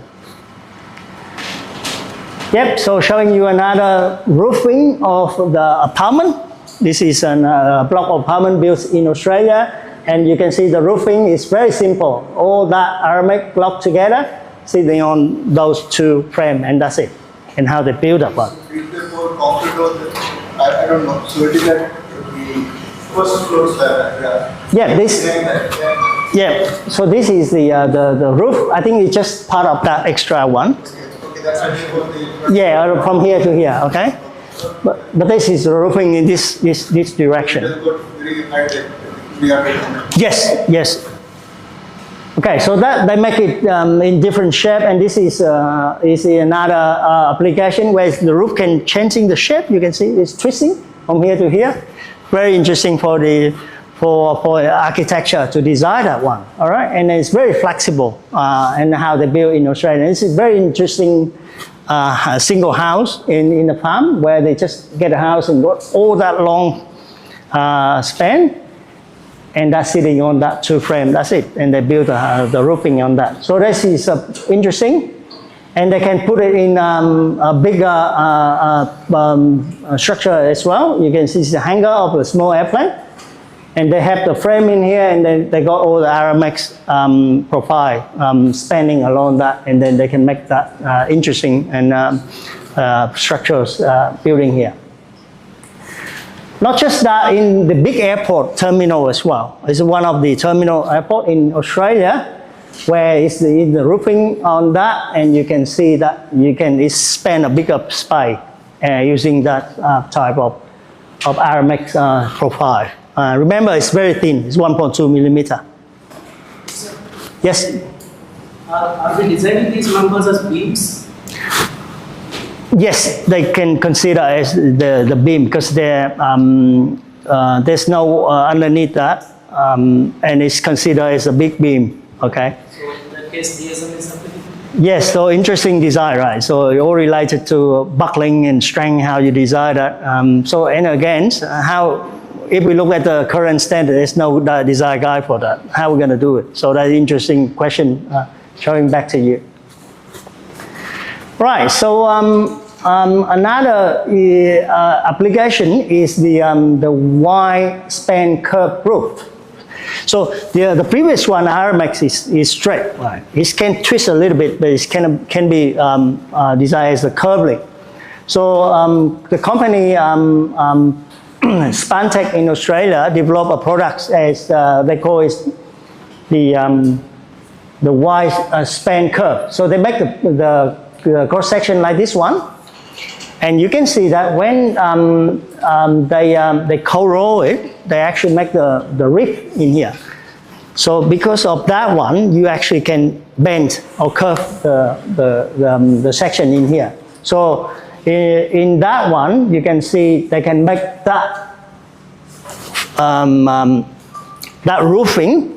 In this one, just make simply out of the series of the curve panel and just lock them together.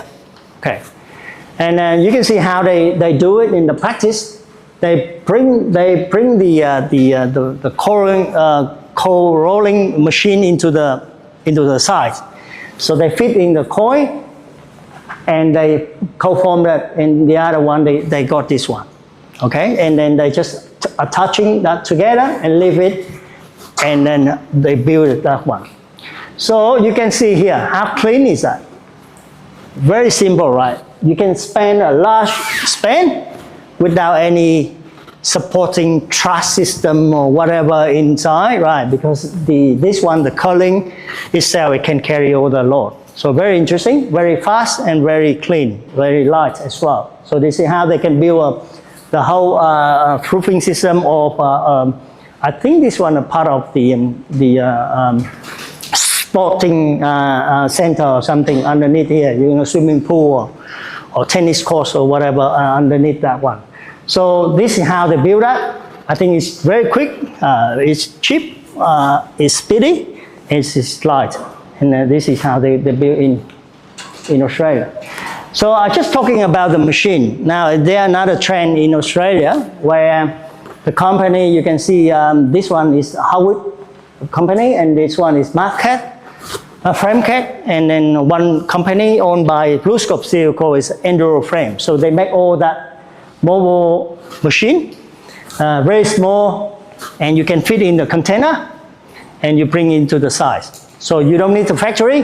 What you need, you design that, program it, and bring that one into the side, fit the coin, and then they can punch, fold that, any single member. And then what you do, just put it up together. So that's how it works. So this is the mobile factory, what we call this, put in the truck, going to the site. You see all the coin here, and fit in here, and then the other end, you can get the design shape that you want, all the length, and the hole, and everything is pre-punched by the machine. So very quickly, it can make it very quickly, and it's speedy as well. So this is the trend now in Australia. We make the house in here. Okay, so another type of structure I introduce you to here is modular construction, where they can start to make the whole building divided by very standard modulars, and the size of that is fitting into the size of the truck. And all the member here, as you can see, made out of co-form steel member. And then the frame here sometimes is made out of tubular or hollow section, but most of the time here they make it out of co-form steel, very light. So what happened is you can see here the idea. It's the whole building, but it's actually divided by a small modular. And that modular is made in the factory, and not just the frame. They do everything in the factory. First is they make the steel frame, and they put every substantial, you know, all the bits and bits, aircon and in every furniture as well, or no, ventilation, everything, and they put in that one as well, right? And what you can see, the final, the complete module is, you can see even the kitchen here, and the wall and everything is in there. And then what they do, they put in the truck. And this is one of the photos, very interesting, on my way to work, and my wife sitting next to me, and I saw the car in front of me. I said, can you take for me some photo? And she took it. You see here, that is one module with the door here, the ventilation system, and here with the glass, even here with the aircon system. So everything is installed in the factory, and what they do, and they bring into the size, and they just ship and stack on together to build a house very quickly. This is one of the technology now using in Australia a lot, and you can see I'm not sure, maybe in India you have the similar technology to use that? Not really? Okay. So the beauty of this is the speed of the construction, very fast, and you can do everything in the factory. And then you like a kids to play Lego, just put on top of radar. So in terms of research, there's a lot of research question in here, how you design, maximize the connection and how it works, and that's another the story. But this is how it works in Australia. Now, last one, I want to share with you some latest technology where they build a house. This is part of one of my project funded by Australian Research Council, looking at the solution for the connection or for the design of the structure system using that technology. So in here, what they call is the rising factory. All right, interesting, isn't it? Have anyone heard about this before? All right, so what they want to do is they want to build a high-rise building, but the concept is they build the factory. So everyone knows that the factory in the ground floor, right? With all the crane, internal crane, everything, they can do it in the factory. So the way they do it is they can build everything quickly within that nest on top. Right. So the idea now is they build the first floor of the factory, and they have the hydraulic system to pump it up, and then build everything in, pump it up, build everything, pump it up. All right. So the beauty of that technology is just to speed up. First is speed it up. Secondly is, the safety. You see, when they build up, they don't need a big crane outside, right, to carry things and everything in that one. What they do, they just build up one. So I can show you how that works. So this is the factory frame, where they're gonna do it, and this is when they're sitting on the ground floor. And you see exactly the same with the factory, with all the internal cranes, and they can carry, and then they can build it up. And this is the internal one. You can see the crane, it's inside the nest. Right. And what happened, so you can see that a corner here, they got the hydraulic system, and they actually can pushing up in here to build it on. So it takes like a 50 hours or something to build one level very quickly. And the good thing in here, because of this, they have to build based on prefabricated components. So everything is stacked and back from the factory, ship into here, flip it up, put everything together, and then do it. And when they do it, they ship it up, they do those one, and they can keep working on the finishing up down to here. So they can do it very quickly and then ship it up. So what I do, I show you the video how they do it.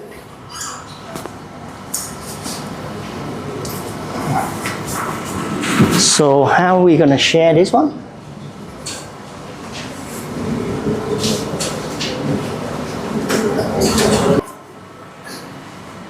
Use the speed flow closing system on the C section code form bit. Which, okay. On page number 29. Oh yeah, I get back to that point number. Any general question? Whenever we are designing the floor, Yep. so we use barriers, right? Nine barriers or the. Yes. Yep. When to use what? In here, we call it the ledge section. So normally we have the C section at the end, and you connect this another C section on that, and Also, like when we are using end barriers, when we are using side barriers, where to use side barriers or end barriers? When we are designing the floor.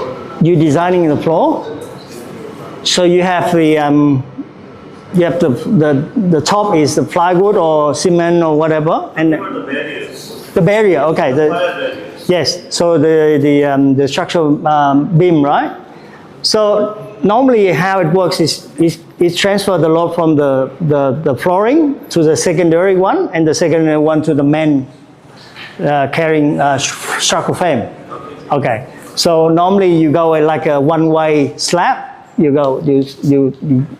spread the load and distribute to the bearer, and then from that one is going to the structural frame in that one. That's how it works. Yeah. And normally with that cold form steel, we design as a one-way slab. Yeah, so you have that one and you design that one. Not like concrete, you got pretty square one and you design for two-way slab, right? Yeah.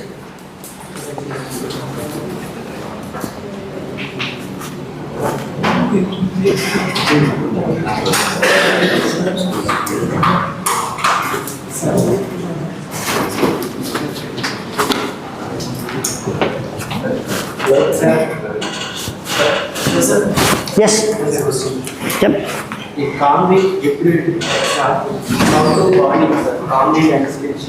Yep. Connection between concrete and steel. Concrete and steel. Cold form steel is How will you integrate? that is integration.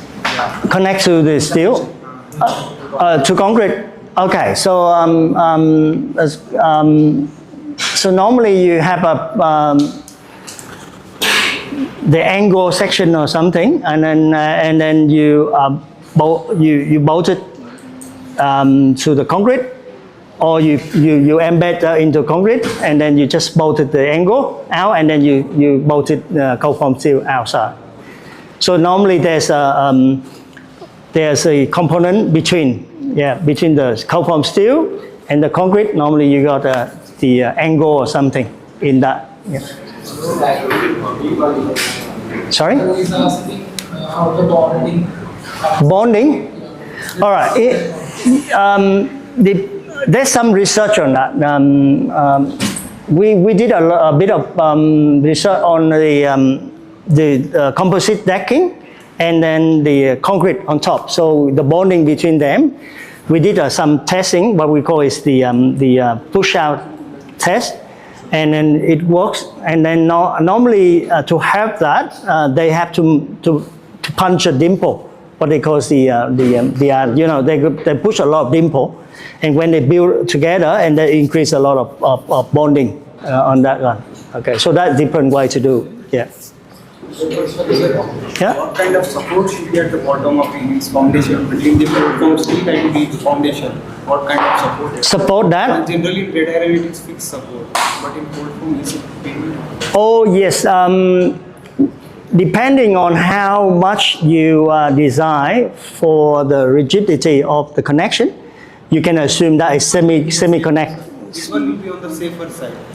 Normally, safer side, you assume that is pin connection. Okay.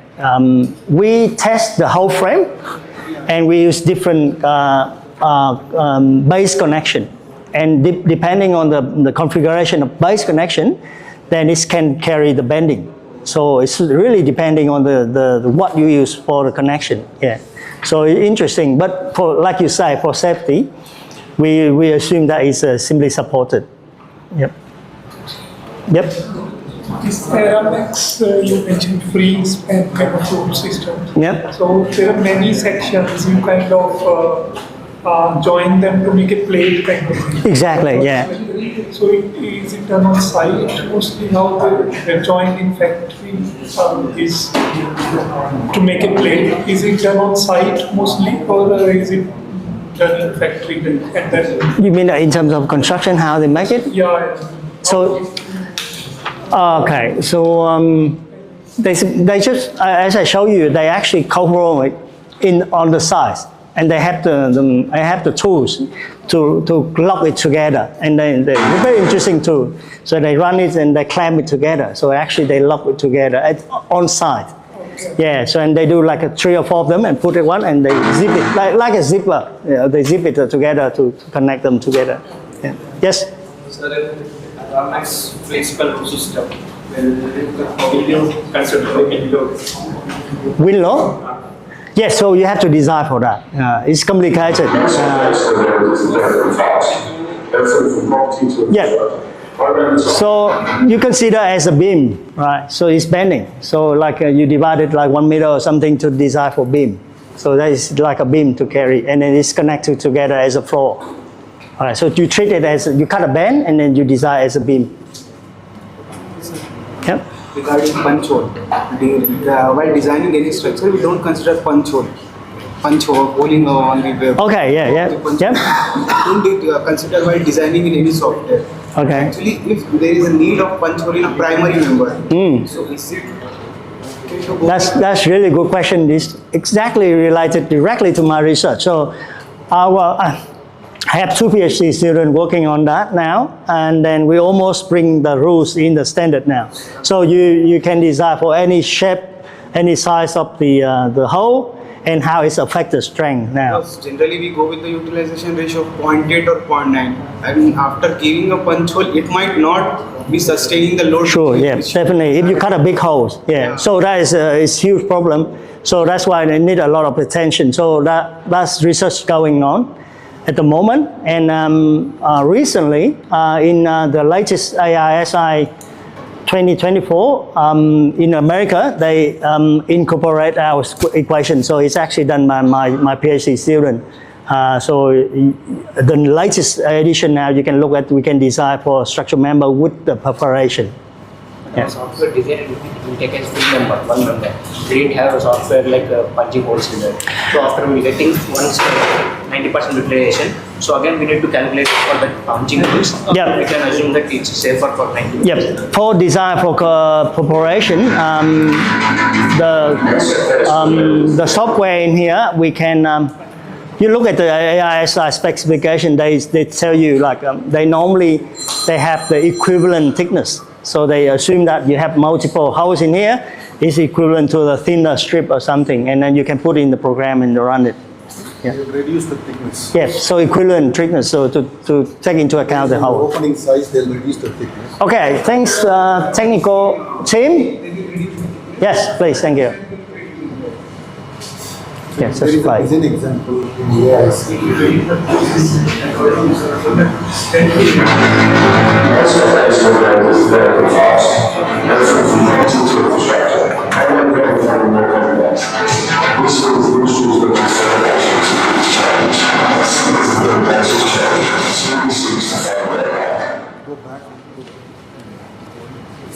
Okay, guys, switch off the lights. Just wait, just switch off the lights.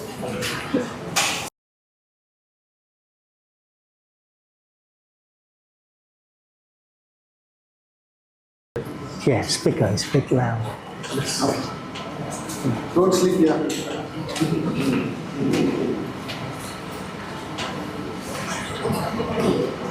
And play.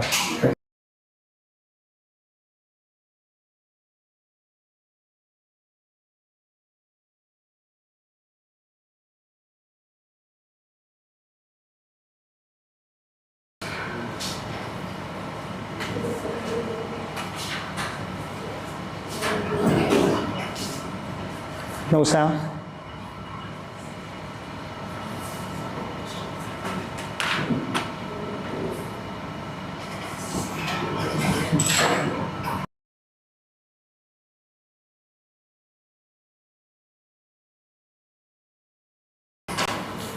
Hopefully it works.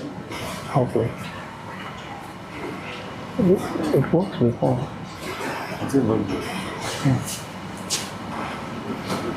So now we have to switch on the lights.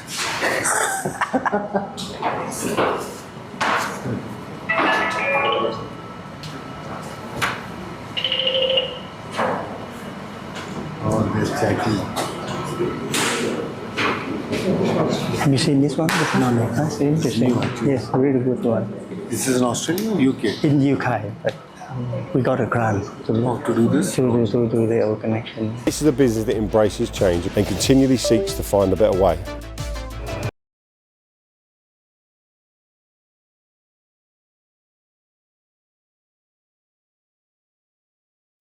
Jump here, plot N08.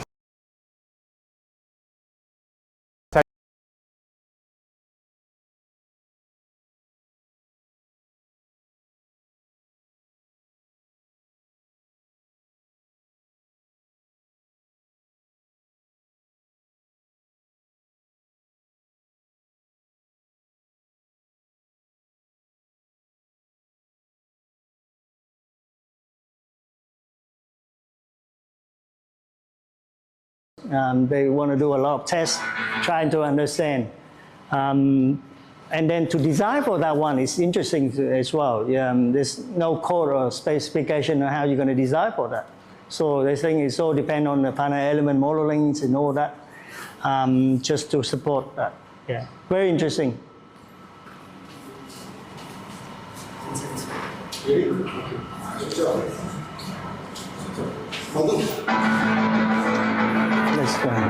Most operational managers are going in fast. There's all from property to infrastructure. Program is becoming more complex. This means the industry is looking for innovations to meet these challenges. Makes the business that embraces change and continually seeks to find a better way. The job factory here, anyway, East Village factory is a prime example of how majors take a progressive step forward to capitalize on the next evolution of the construction industry. The factory is allowing us to construct one story every 55 hours. 55 hours. In productivity and efficiency. Within a 1 week cycle, we were able to install precast perimeter columns and twin walls, insert ventilation, drainage, and MEP service modules while lifting and placing modular bathroom and utility cords. Once the floor is complete, the whole factory jumps and the sequence starts again. The factory is also creating efficient working throughout the entire construction process. The cladding is completed just 3 levels down from the working deck, achieving a 55-hour installation cycle per floor. All fit-out materials are consolidated off-site and loaded onto the floor plates via the factory cranes. That means first fix or fit-out starts as soon as the cladding completes, and each trade carries out their specific activity on the designated floor in turn. Just 19 floors below the working deck, we are finishing fit-out and furnishings. There's a symbiotic relationship on the project, an incredible pace at which we can build absolutely comes down to design the factory, huge off-site pre-fabrication activities with highly skilled operatives on site.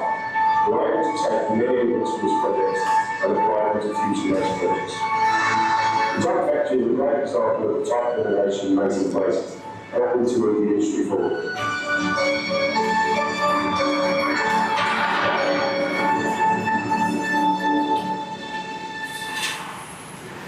All right, so I hope that you enjoy it. So that's actually something happening in UK. And in terms of research, we have a large grant from Australian government just to support us to do our research on the technical part, how to design all the connection or the member, prefabricated member to fit into that system, how they build this one. So they call it the rising factory, jumping factories, and then how it works. So you can see that it's 55 hours per floor and they can do it quickly. And the other one, very important, is you can see how they build it. It's very clean. So they reduce about 80% of waste, construction waste. As you can see here, a lot of, if you build it on site, you have got a lot of upcut things in there going around. This one you can see is very clean and everything just shipped into the site. And the other one is the safety. You don't have the big crane carry things in. Everything is internally, and they can control the safety of the construction as well. So that is something new to share with you, and it's happening in UK and Australia as well. So other than that, any question on this one?